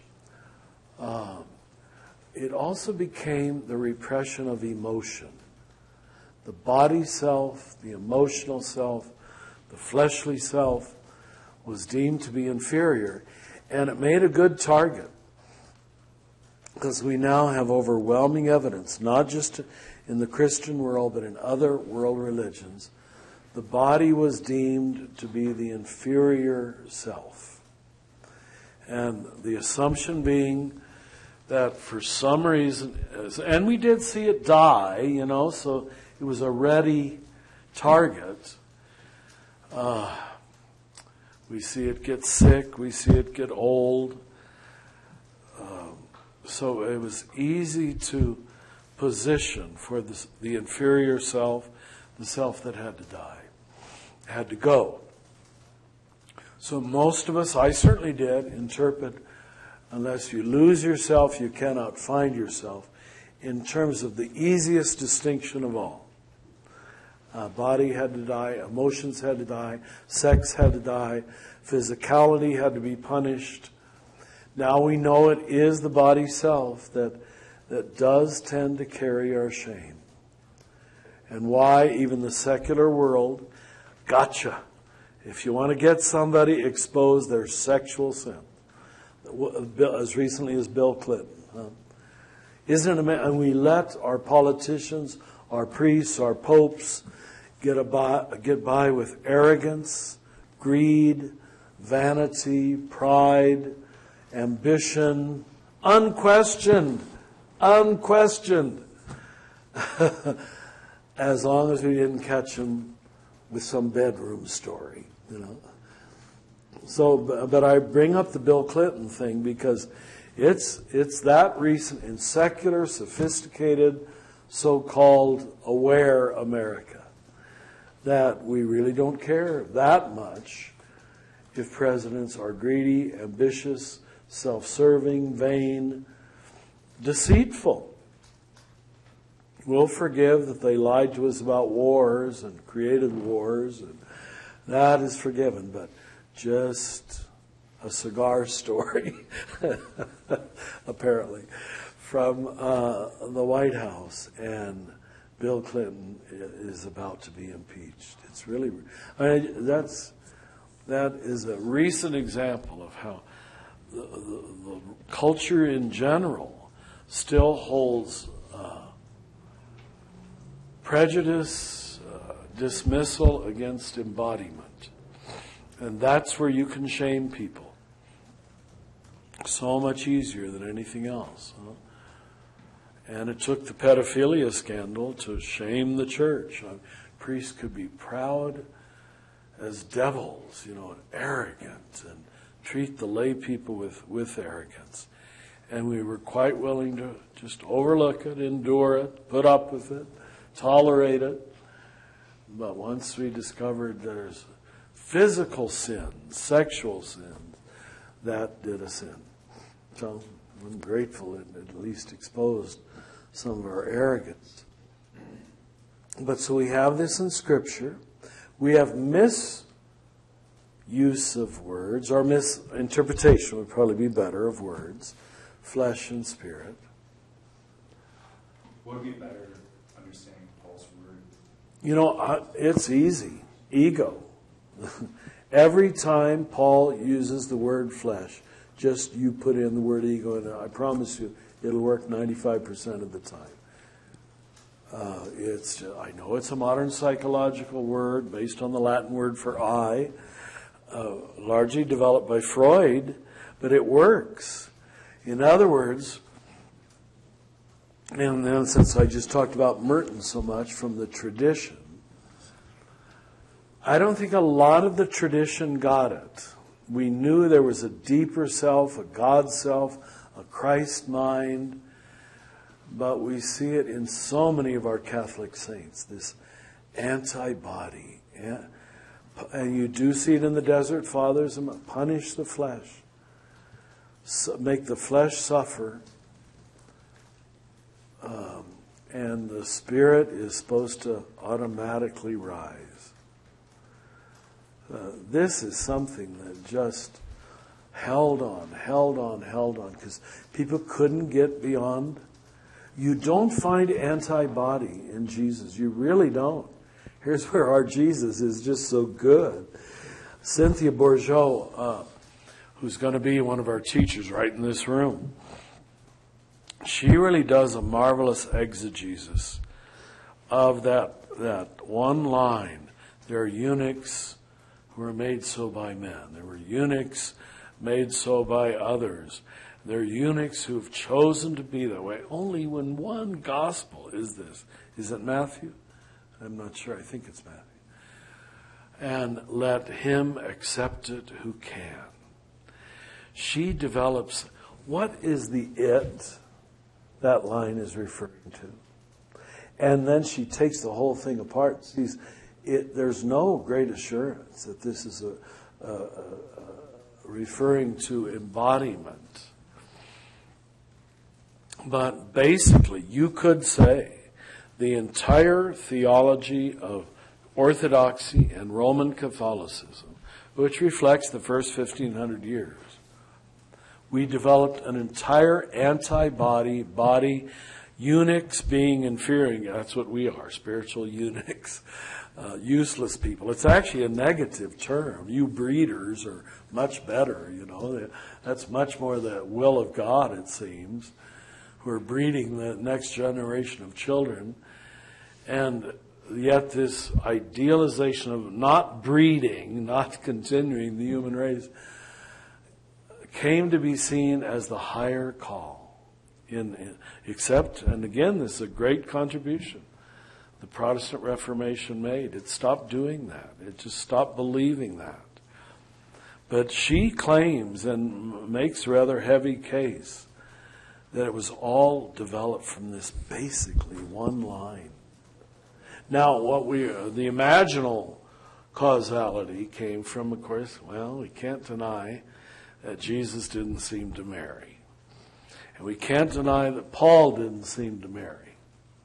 So we just centered in on them You know, Jesus and Paul didn't do it, so the better thing is not to do it. But the bad fruit has just shown itself on so many levels because it appealed to the zealous young man especially, but the zealous young woman also, to want to do something heroic.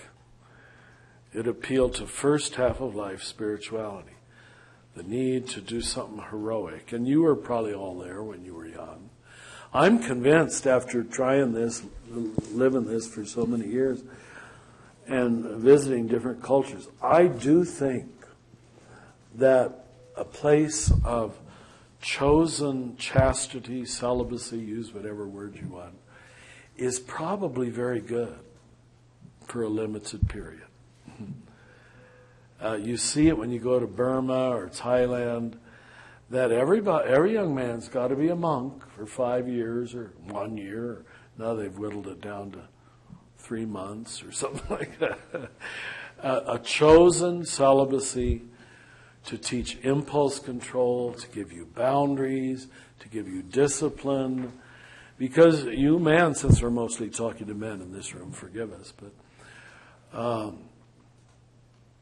the sexual thing can just lead so many young men, because it's such a strong drive, to make a lot of stupid decisions, stupid mistakes, to not learn impulse control, to not learn discipline, to not find who they are apart from sex and romance. Let's just call it romance. It doesn't even need to be genital experience.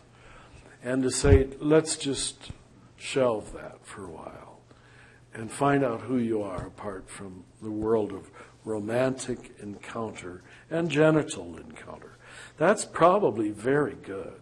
I really can't deny that. And I bet most of you would agree with that. Now, the form it takes, and you married men have learned, is, well, at least I can learn to be faithful to one woman. And that seems to be the case with a lot of you in this room. That's good. It really is good. But again, what we're inheriting is just centuries of where that wasn't clarified. And we just tended to feel guilty about sexuality itself. You see it in Martin Luther, too. You see it in most Catholic saints. Because we had idealized celibacy, the way of Jesus, as the higher way. My point in bringing it up here is what it allowed us to do was, or not do, was what we didn't do. That we didn't speak of the true self, false self. And we spoke for centuries, most of Christian history, as the body self and the spirit self.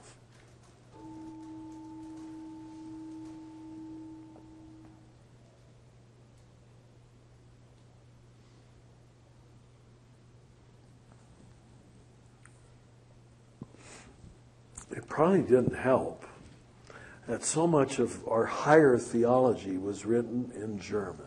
Anybody here know German? I should have learned it, but my parents, I was born in 1943, so my parents never spoke it because they didn't want us kids. You know when parents create a little secret language when the kids can't understand? The only time my parents talked German was when they didn't want us to understand. So, and then being the language of the Nazis, God, I grew up ashamed of being German. My parents didn't want me to speak any German because we might have a German accent. We'd be made fun of at school. And that happened to all German Americans during that period. The reason I'm bringing it up is perhaps you know, perhaps you don't know. I've had beer garden discussions of this in Munich. Oh, where did that come from? Oh, you're doing. Oh, good. That's fine. You're doing it. That talk about an unfortunate word. Maybe you know this. Maybe you don't know this.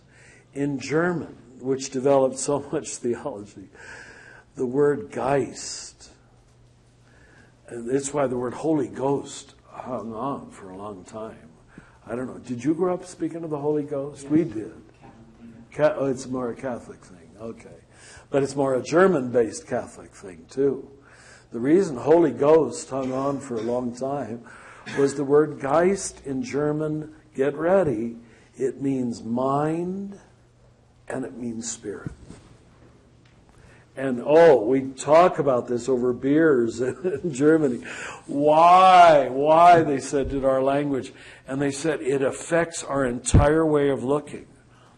That the word for mind and spirit are the same word in the German language. Huge problems for centuries. That mind is superior. Mind is spirit. Do you understand? Now, I don't know how many other German or European languages. I think it's mainly the German. But that includes the Austrians, the Swiss, and the Germans, and all the Baltic, Scandinavian languages, which tended to follow from them. So if you're from that background at all, the nail got driven into the coffin. Can you follow the logic of that? That the same word for mind and spirit. And so it just left us with the bias that mind stuff was spiritual stuff, got it? And then some of the lines of Paul, which appear to be saying that, I don't really think that's what he wants to say. Thank God in John's letters and John's gospel, flesh is a good word. Not always, actually, but by and large it is. So you and I grew up with some bias against physicality, embodiment, emotionality, and sexuality being the inferior function, or at least the less good self. I don't think, thank God, you Protestants absorbed it nearly as much as we Catholics did. That was just our worldview. It was called Gnosticism, the only heresy condemned every century under a different name. It's called Jansenism. It's the French form, the Irish form. Perfectionism. And the way it thought was entirely dualistic, of sacred and secular, good and bad. Matter was bad, spirit was good. And it just didn't allow us to go deep with the incarnation. Now, why we Franciscans suffered from that less, and why people have always tended to like our community inside of, is frankly because it began in Italy, which suffered from that much less. Francis was not Jansenistic. I don't know if you know that term. He was not, and if you've been to Italy, Italians are honestly less dualistic than the trans-Alpine Catholics. It's sometimes embarrassing how undualistic, and again, that what I was saying earlier, can make sexual jokes and talk about the Madonna in the next sentence. They're just not that way compared to much of the rest of Europe. They were affected by it less. For good and for ill, they could drive you crazy because they don't seem to have real clear boundaries about things that we Northern European people just like to have boundaries about. So culture comes in a lot here. And so here you could talk about the tradition. Maybe we can go around. Do you mind? What would be your primary cultural background? Like Norwegian? Swedish and Scottish. Swedish and Scottish. Dualistic. Yeah, English. English, yeah, dualistic. Yeah. German and English. Yeah. I'm totally German. English. Yeah, Scottish and German. Scottish and German. English and Irish and Polish. Oh, you got some Polish. Irish, Welsh, English. Irish, Welsh. Wow. German. German like me. German, English. German, English. English, French, and Native American. Oh, a little Native American. Well, you didn't get it from them. But isn't it, I'm glad I've never asked a group to say this, but this group is intelligent enough and safe enough. you can see we all came mostly from that Northern European stock, which didn't integrate this very well. It really didn't. So at this point, it in great part didn't matter whether you were Catholic or Protestant. It was your ethnic heritage that either felt good about embodiment or didn't. And that could have easily had different shades in each of your families and your experience. But that's the big hurdle we had to overcome, whatever form it might have taken in each of your groups. And those from Northern European stock tended to be much more dualistic. We just didn't have the wherewithal to sing and dance. Now the Irish, the Celtic, of course, before we Catholics messed them up, they made love in the fields in springtime, right about now. You're supposed to add great fertility to the fields, to do it, to enjoy the sexual encounter out publicly in nature. Not publicly, but at least in the natural world.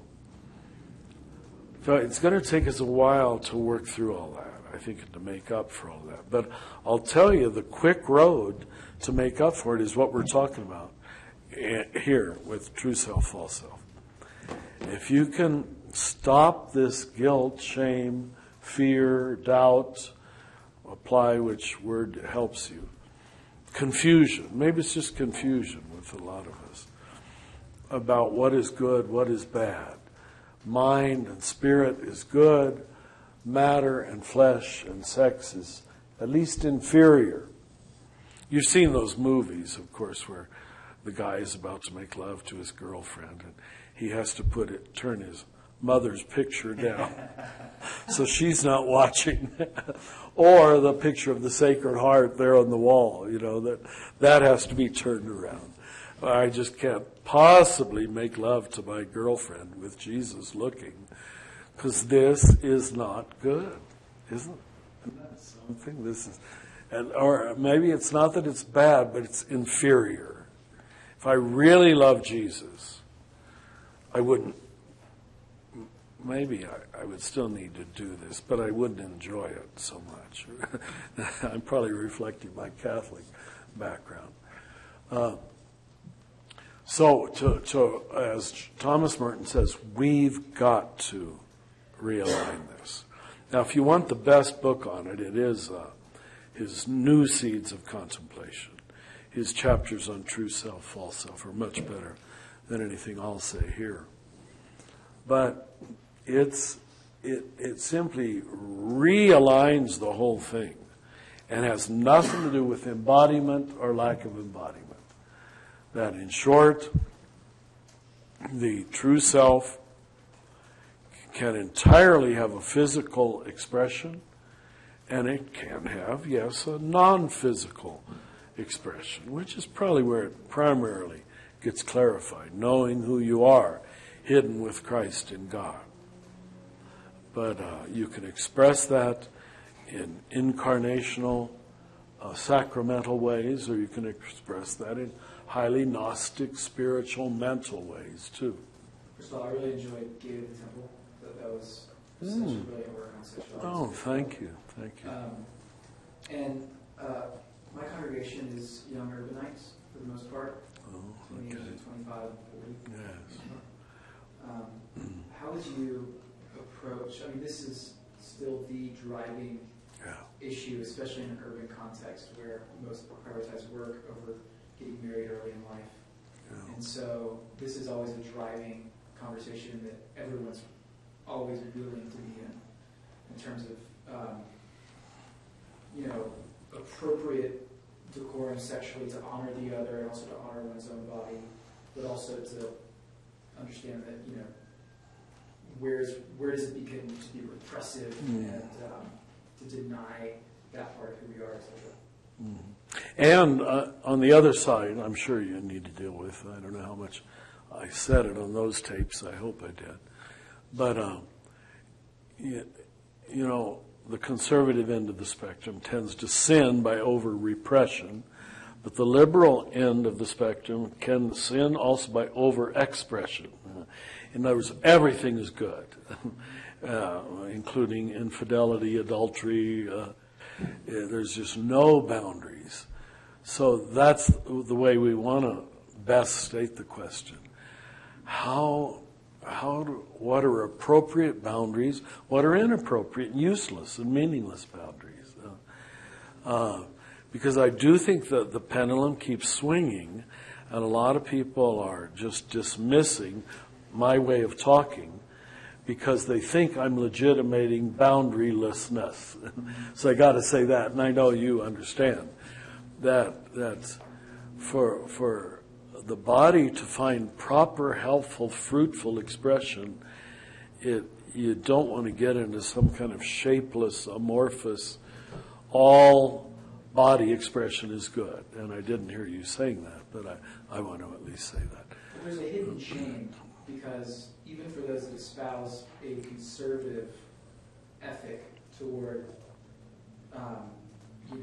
boundaries sexually, that is often not practiced. That's a stated value rather than in use. And so, I think you're absolutely right. So Yeah. that being said, the question is always, because those two extremes exist in our congregation all the time, it's always a both-and conversation it seems to have. Yeah. Because I gave my little speech there, I forgot the exact focus of your initial question. What were you? How do we engage a congregation that is kind of living in these polarities of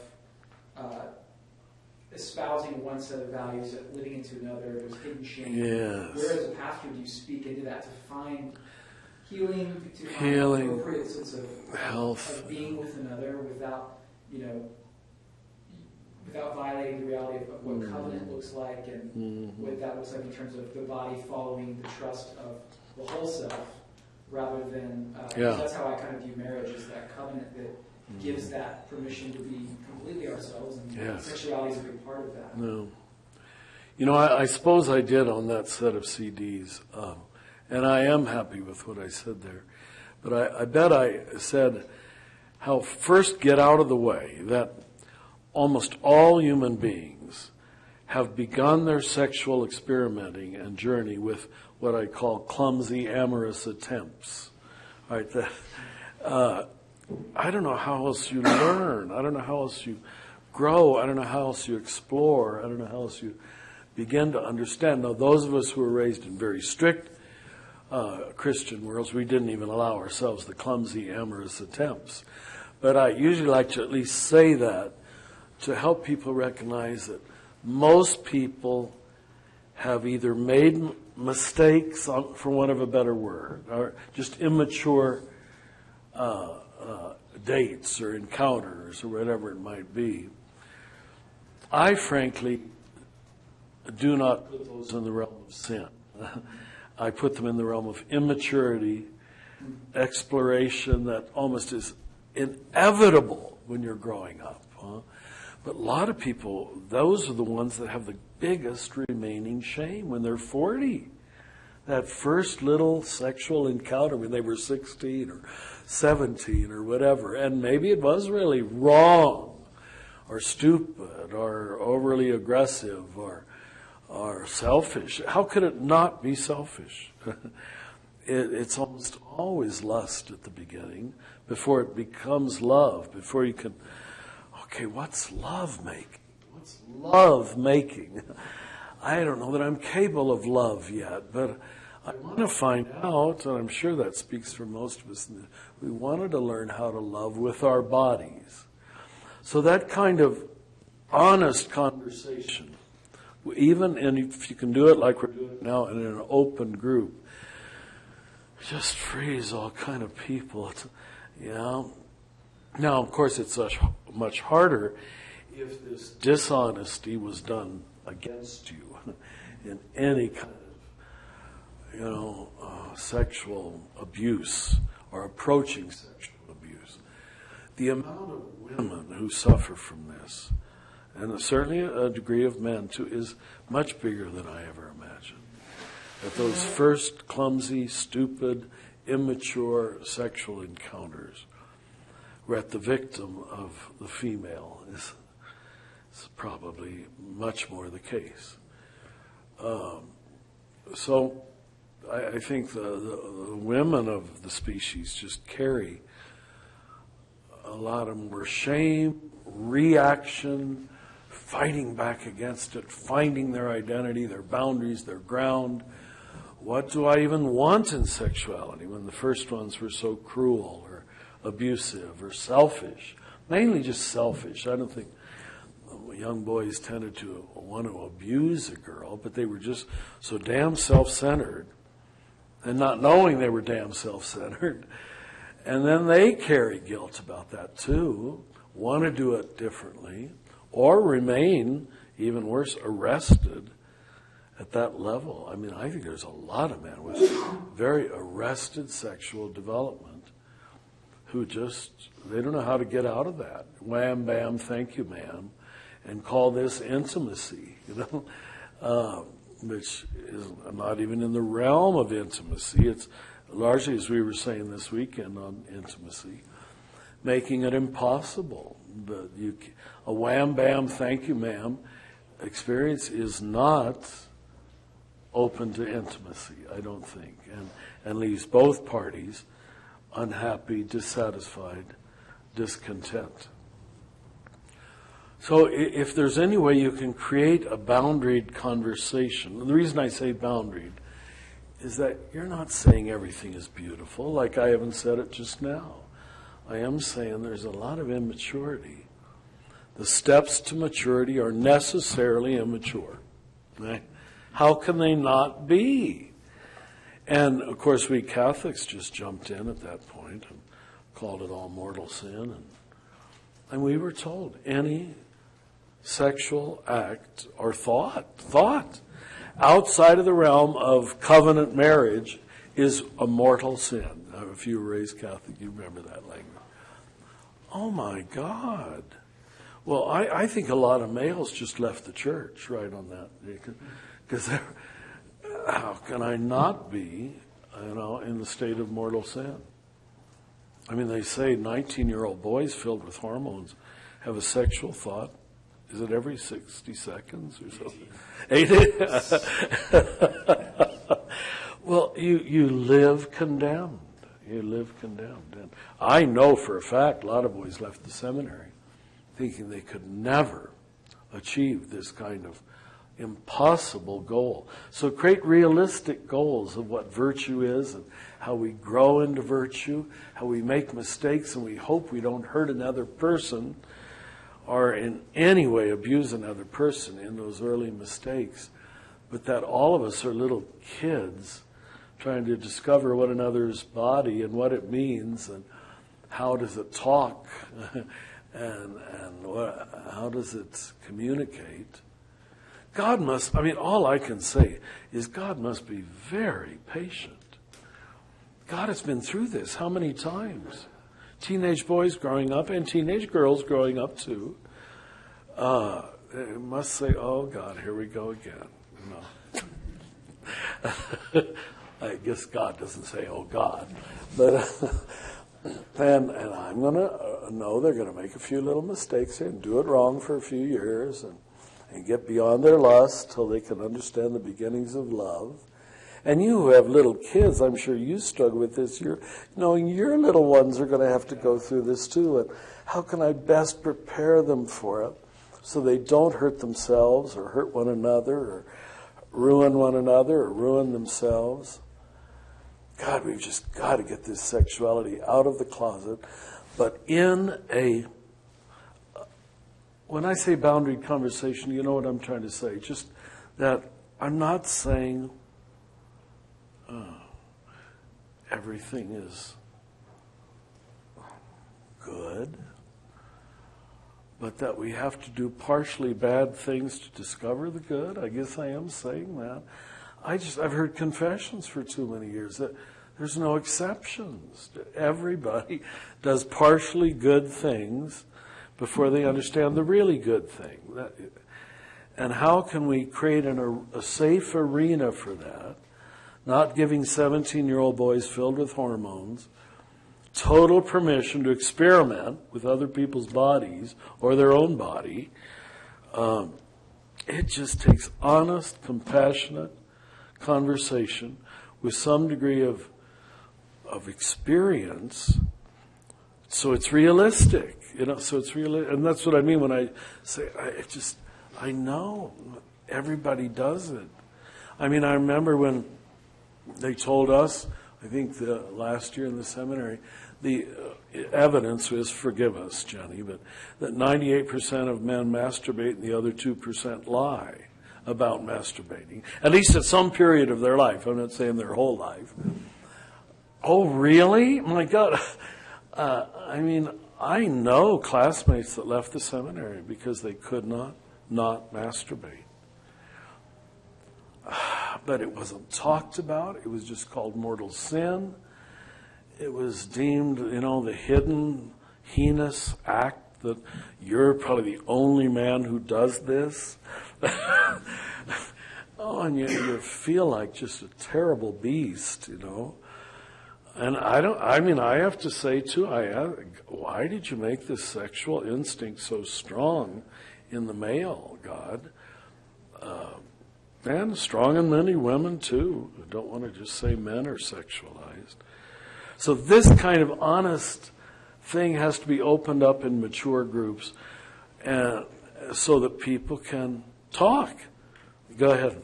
One of the things we've been doing in our community to get this out is to have storytelling nights where people can do a 1,200-word story that reflects 1,200 word. Where sexuality and spirituality where they've gone together in their life. Mm-hmm. And we intentionally pick people of a wide variety of experiences, people who are still virgins, people who waited until they were found by a partner, LGBTQ folk. And, it's really sacred to talk about in that kind of setting. No. And it's not eroticized. No, that's it. It gets so real and so vulnerable. To hear where you find out everybody's struggle. Everybody. And I wonder if, I know for me, at least in my experience, sexuality and spirituality, like the awakening of those two really happened at the same time. And it was... I can totally agree. It was sexual first, and it was sort of like... And I wonder if it's because it is in the body. I had felt anger. I felt greedy. I've been selfish. But those aren't directly related to my body. And suddenly when it's my body that's where I'm feeling the desire so strongly, I feel more culpable and in need of a being outside of myself. Oh, you're the 100th person to several who tell me that. I wouldn't be on the path I am if I had the awakening of their sexual self and the struggling with it, though. Not a glib little thing. Oh, I'm sexual. No, the guilt, the shame, the confusion is the awakening of the spiritual self. I hope this isn't oversharing, but oversharing. I was. That's been the main sense of guilt, shame I've experienced in my, the biggest. Oh, so most people. We were, when I first started regularly doing 20-minute sits, I was doing it with the group that we were leading. And the time in college when I went out and bought some pornography and looked at it popped into my mind. And I kind of remembered it, and the awkward exchange at the gas station, and the hiding of the magazine, and hoping that I could get home without getting in a car accident. And I was beating my wife at the time, so I took the quilt she made me off my bed, and the pictures, the "Be Still and Know That I'm God" crochet in the closet. The quilt had "Be Still to Know That I'm God." There was a plaque that she... And it covered the pornography. Is that what you were No, I saying? put it all in the closet Oh. so that I could do this thing. Do this bad thing. And so I always, looking that way, I always said, look at how I am disintegrating as a person. And when I was sitting there in contemplation, I thought, I don't know that I ever entered this memory with Jesus and I looking at it together. And I tried to see as he was seeing it instead of how I was seeing it. And I sensed he was going, look at you. You are so longing to use your power and your desire in tender ways. Look at all the trouble you went through to try and navigate this. Beautiful. Yes. This is beautiful. You thought this is your worst moment, and it might have been your best Yeah. moment. Yeah. Eros is the door to agape for many, many people. And maybe the best one even. Thank you for sharing that. Yeah, and thank you, Jenny, for even opening up. The sexual issue is really the center. It's not small. And what you're telling us is that the sexual self can be part of the true self. Yeah. So this is what we wanted to talk about, true self, and it absolutely can. And the religious self can be commonly part of the false self. The super religious self, most especially. Isn't that funny how we want to trade what's in and out of the closet? Yeah. Just in life in general. Instead of just bringing it out and being with it. I found in our community, until a culture of grace is established, none of us will live in freedom to just be sincere about what is. So that's something that's really big for us right now. It's the middle name of our church, Grace. So it should be a big deal for us. Is how do we live in a state of just perpetual grace and generosity to a listening ethic and being with one another, instead of fixing everything and you're exploring whatever your paradigm is. It's A lot of 12-step meetings have achieved that better than some churches. Sad to say. I mean, I'm glad they're doing it. Why aren't we doing it that we haven't achieved that realm of grace? Thank you. Thank you both. Wow. But I wonder if ambiguity is similar to non-dual. And that's why sexuality can be such a tool to get us out of that, because it never feels right completely. There's always a Little. Yeah. Say what you said again about ambiguity. Well, non-dual. that sexuality is an ambiguous experience. Maybe it's for a lot of people, it's the first time they encounter something that they can't put here. Yeah. See, and the whole gay lesbian phenomenon is an ambiguous experience. And we who like dualism, we don't like that ambiguity. Playing with male and female together, that's what it feels like. The archetypes are getting all messed up, aren't they? This is wonderful. Thank you for being so honest.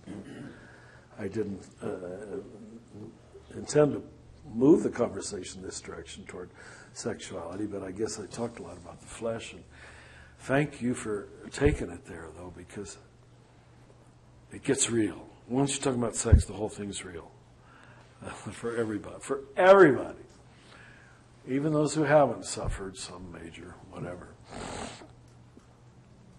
So, let's just draw it together in the last 5 minutes. And some of you know it from Merton, maybe you read Immortal Diamond.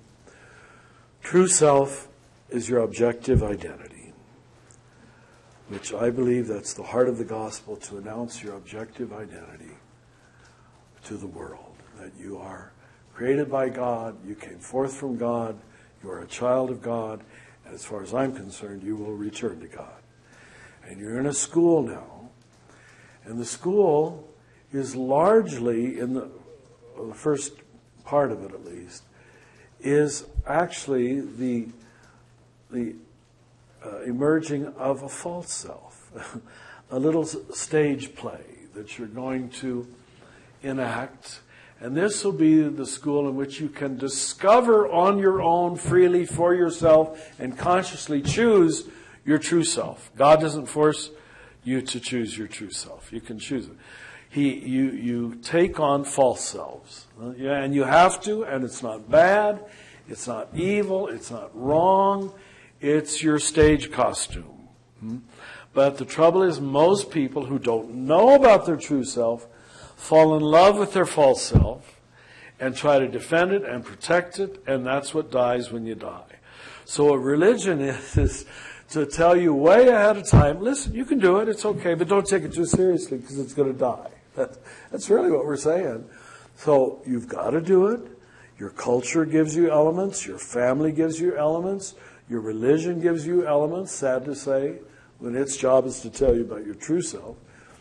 So I would say in the Catholic Church, we baptize the false self, we confirm the false self, we marry the false self, we ordain the false self.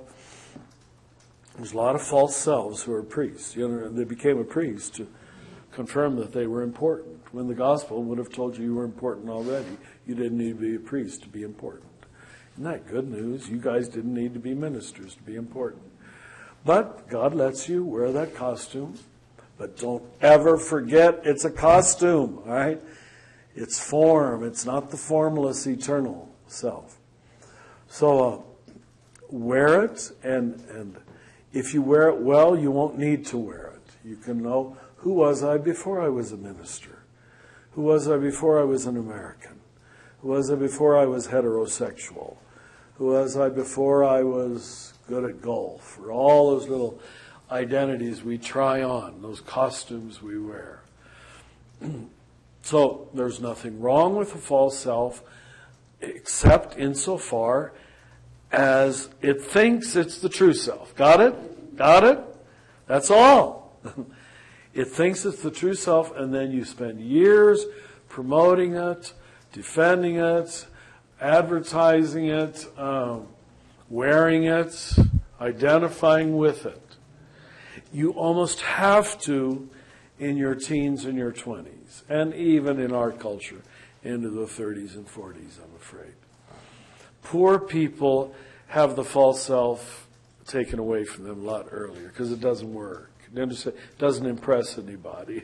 But in our totally false self culture, and we are, Madison Avenue is the name of the game, advertising. Image, image, image, image, image. The selling of image. Just watch Dancing with the Stars or American Idol. It's cute, it's great stuff.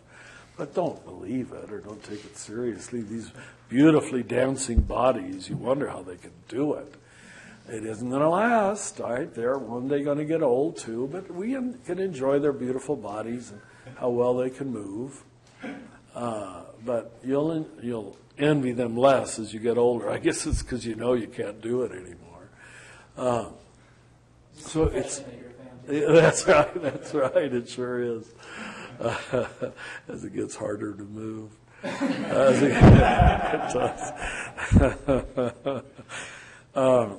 so that's probably all we can put out today. But we can even begin tomorrow with talking about this a little more if you want to. But if you want to read, I don't know if you have Merton's book, New Seeds of Contemplation. That's the classic that opened up the whole conversation for many of us. And it has been foundational clarification. I'll tell you, I've given retreats for 40 years. And I used to diagram it. And again in the initiation rites, when the men discover what you're initiated into is your true self. Robert Bly called me from Minnesota twice. God bless him. He's an 8, I'm sure. A bit arrogant. I mean, he says, I'm a cultural icon, and he is. But he said, I want to encourage you, Richard. Both times he called me. He said, you and I both know that initiation is inherently a religious concept. What else are you initiated into? He says, but I can't say it because I'm a poet and a cultural icon. I can't use, and this is a quote from Robert Bly, he said, I can't use the G word, God. I can't use the G word. He's humble. He's a Scandinavian by background. Any of you? Who's from Minnesota? Yeah, that's you. Yeah. And he says, I got to be sophisticated and secular, he was like going to confession to me.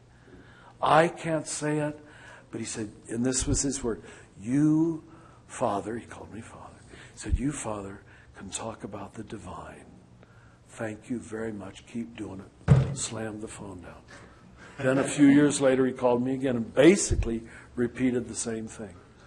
And I say this to you as ministers. I mean, we've got a gift. And what he was saying is, you can talk about the true self and I can't. The best I can do is sort of initiate them. And they get into being wild men and sexual men and being true to themselves men. But he said, I can't take initiation to the full extent that you can take it to. And I know he's right. When the men on the initiation rites have an encounter of who they are, hidden with Christ in God, that's the phrase from Colossians, they're different forever. The foundation is laid. And the rest of all the religious language, scripture language, spirituality language works. That it's about discovering your true self, hidden with Christ in God, which is to discover God. It's all the same journey. That's why, as you said, the sexual discovery or awakening is the spiritual. The discovery of the true self is the discovery of God at the same time. And psychology and theology come together. Now, we can unpackage that more tomorrow morning. But that's why I planned on this being my last book. I really did. I got nothing more to say after I say that. I really don't. But then people say, well, would you still clarify that old idea? So I get talked into writing other stuff. Richard, I can't remember. Do you relate the healthy modes of the Enneagram types, false self, true self? I've done that on retreats. Yes. But I don't think that's in my... I mean, it would be implicit in the Enneagram book, but not explicitly connecting. This is the true self of a 4. This is the false self of a 4.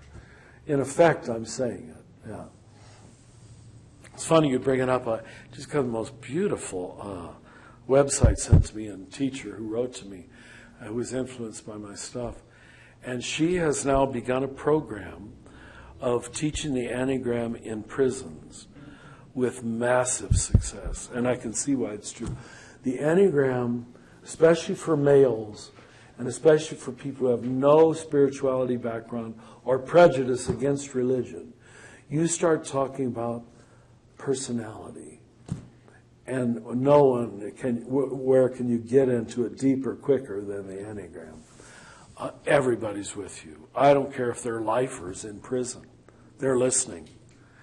And it just works. It works to a profound degree. And she doesn't need the credit. She just wants to, how can we get this used in more prisons to be the entree to spiritual language without them even knowing it?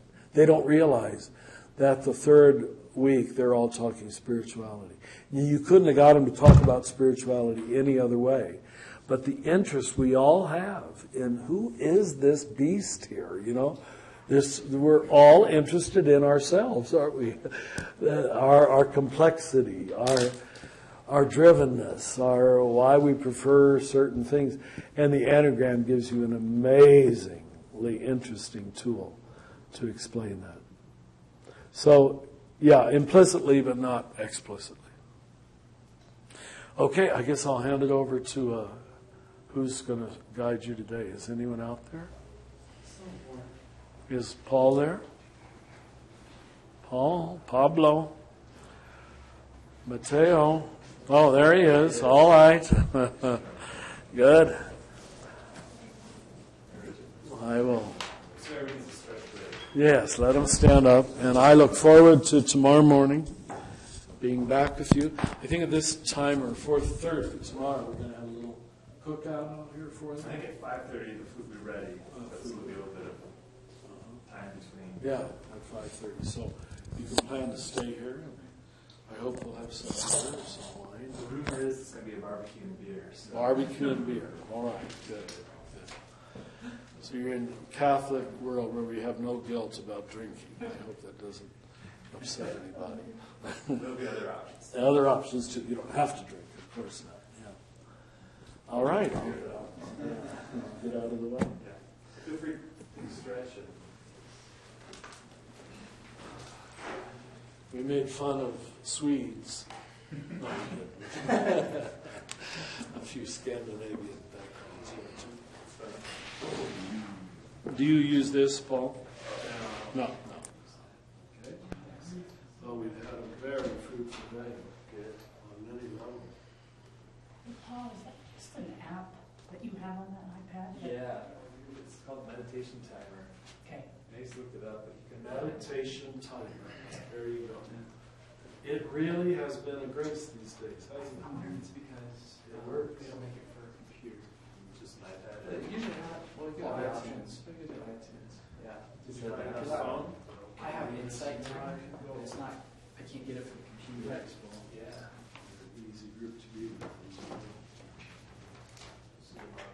Yep.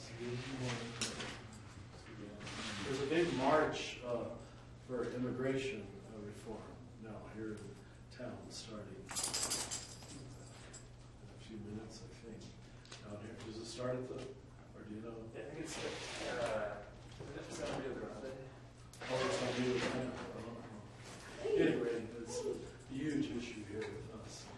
We're trying to get Congress to do something decent. I hope they're capable. Yeah, it's on there. So It's on there. So So good. You had to go to iTunes. It's not like you're right on the app store, the map.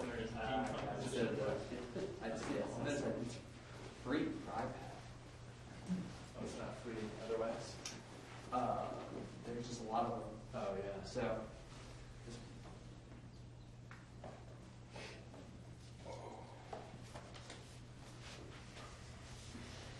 I thought the processing today, we could do a 5-minute sit, and I'll leave you the question, and then you can take that with you for your own journal or conversation outside of here. It's a long day, and the room gets smaller as the day goes on. No matter how rich it is, I know that. Well said.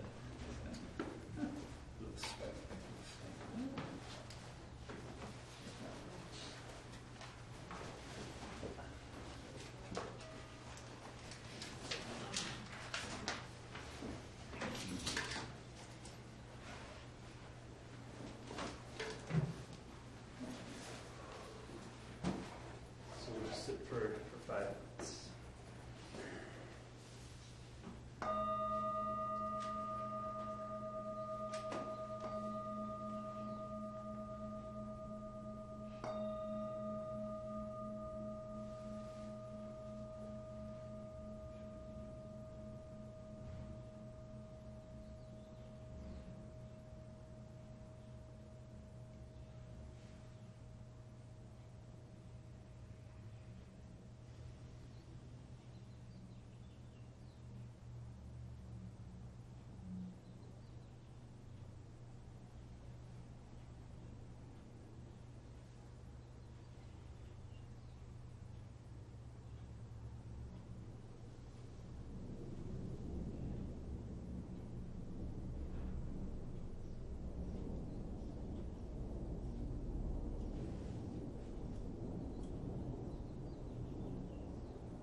sometimes called living into the question, whereas after the scripture reading where we'll just ask questions that came up for us. And we don't necessarily try to answer those questions, we just kind of acknowledge them. And so I was thinking about that practice today, thinking about this, and then I don't know if you guys know the song Clay Pigeons. It's an old country song, but there's this line in it that is running around looking for answers to questions that I already know. And I thought how, and this all came together for me, just to put it out there, what questions are calling within you that maybe don't have answers yet, that you want to live into and live with, that you just need to pay attention to. So that's all I wanted to offer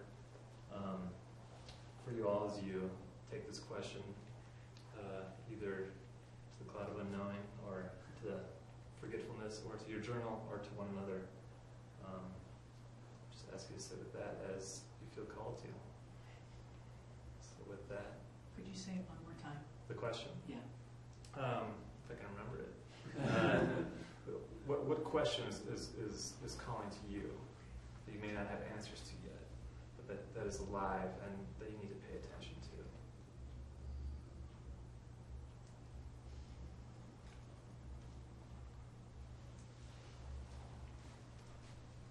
Thank you for your time. Thanks, Paul. See you all tomorrow. Thanks, Paul.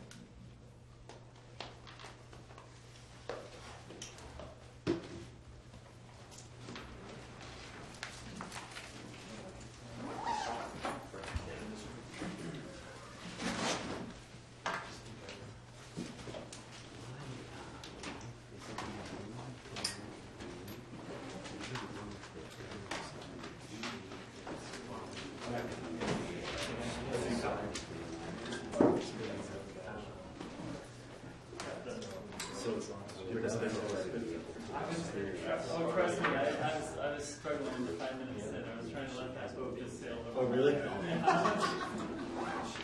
You were staying at the Sheridan? Someone dropped me off? Thank you, that's me. Yeah, that'll be fun. There should be 2 keys, I don't know which one's for which. Excited about that as well. So bring them on. I was just mentioning it for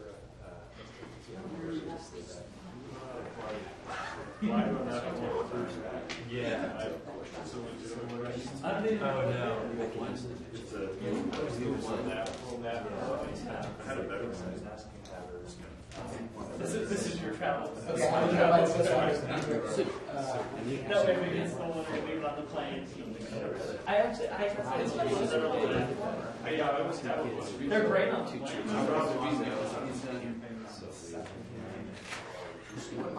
What the title was. That'd be great. No, I was thinking I can put it between my legs. Are you using it before? Take the a different type of. There it is. Okay, I wanted to tell you your question yesterday was me about being free. We used to have this one where it's like child's Went back to that question. And then I don't know, it's sort of more. Yeah, and there's things strict for the men too. Yeah. See you all. It's good to come back. Yeah. That's right. Charius or St. Chad's? Are they all connected by one of your words? It's arrogative. Do you have anyone? One is who you are, the other one is not. Like for instance, if You're the one taking. I'm just trying to get my bearings. Do you know I'm talking about a list that says, here, which one. Well, and I, and a lot of my is The romantic, the type 4 of these. so I don't fully So if you're a 1, then Yeah, you're like, perfect. like I think it's Right, really. Sometimes it's So stress and growth. Stress would be your anti-self, and growth would be your think of true self. What happened for me outside? Basic fear, lust of evil, desire to be good, being corrupt, evil, and vindictive. And some of it Be good, integrity, balance. I know that. so that was what was Yeah. this Yeah. experience today. We're still, yeah. Anyway, yeah, you were correct. Cool. We get there. Great. Thanks. Man, you guys don't know where they're at in that process, because I've done all the schemes and the school stuff. But, I might know who that person would be to touch base. Because I know there are certain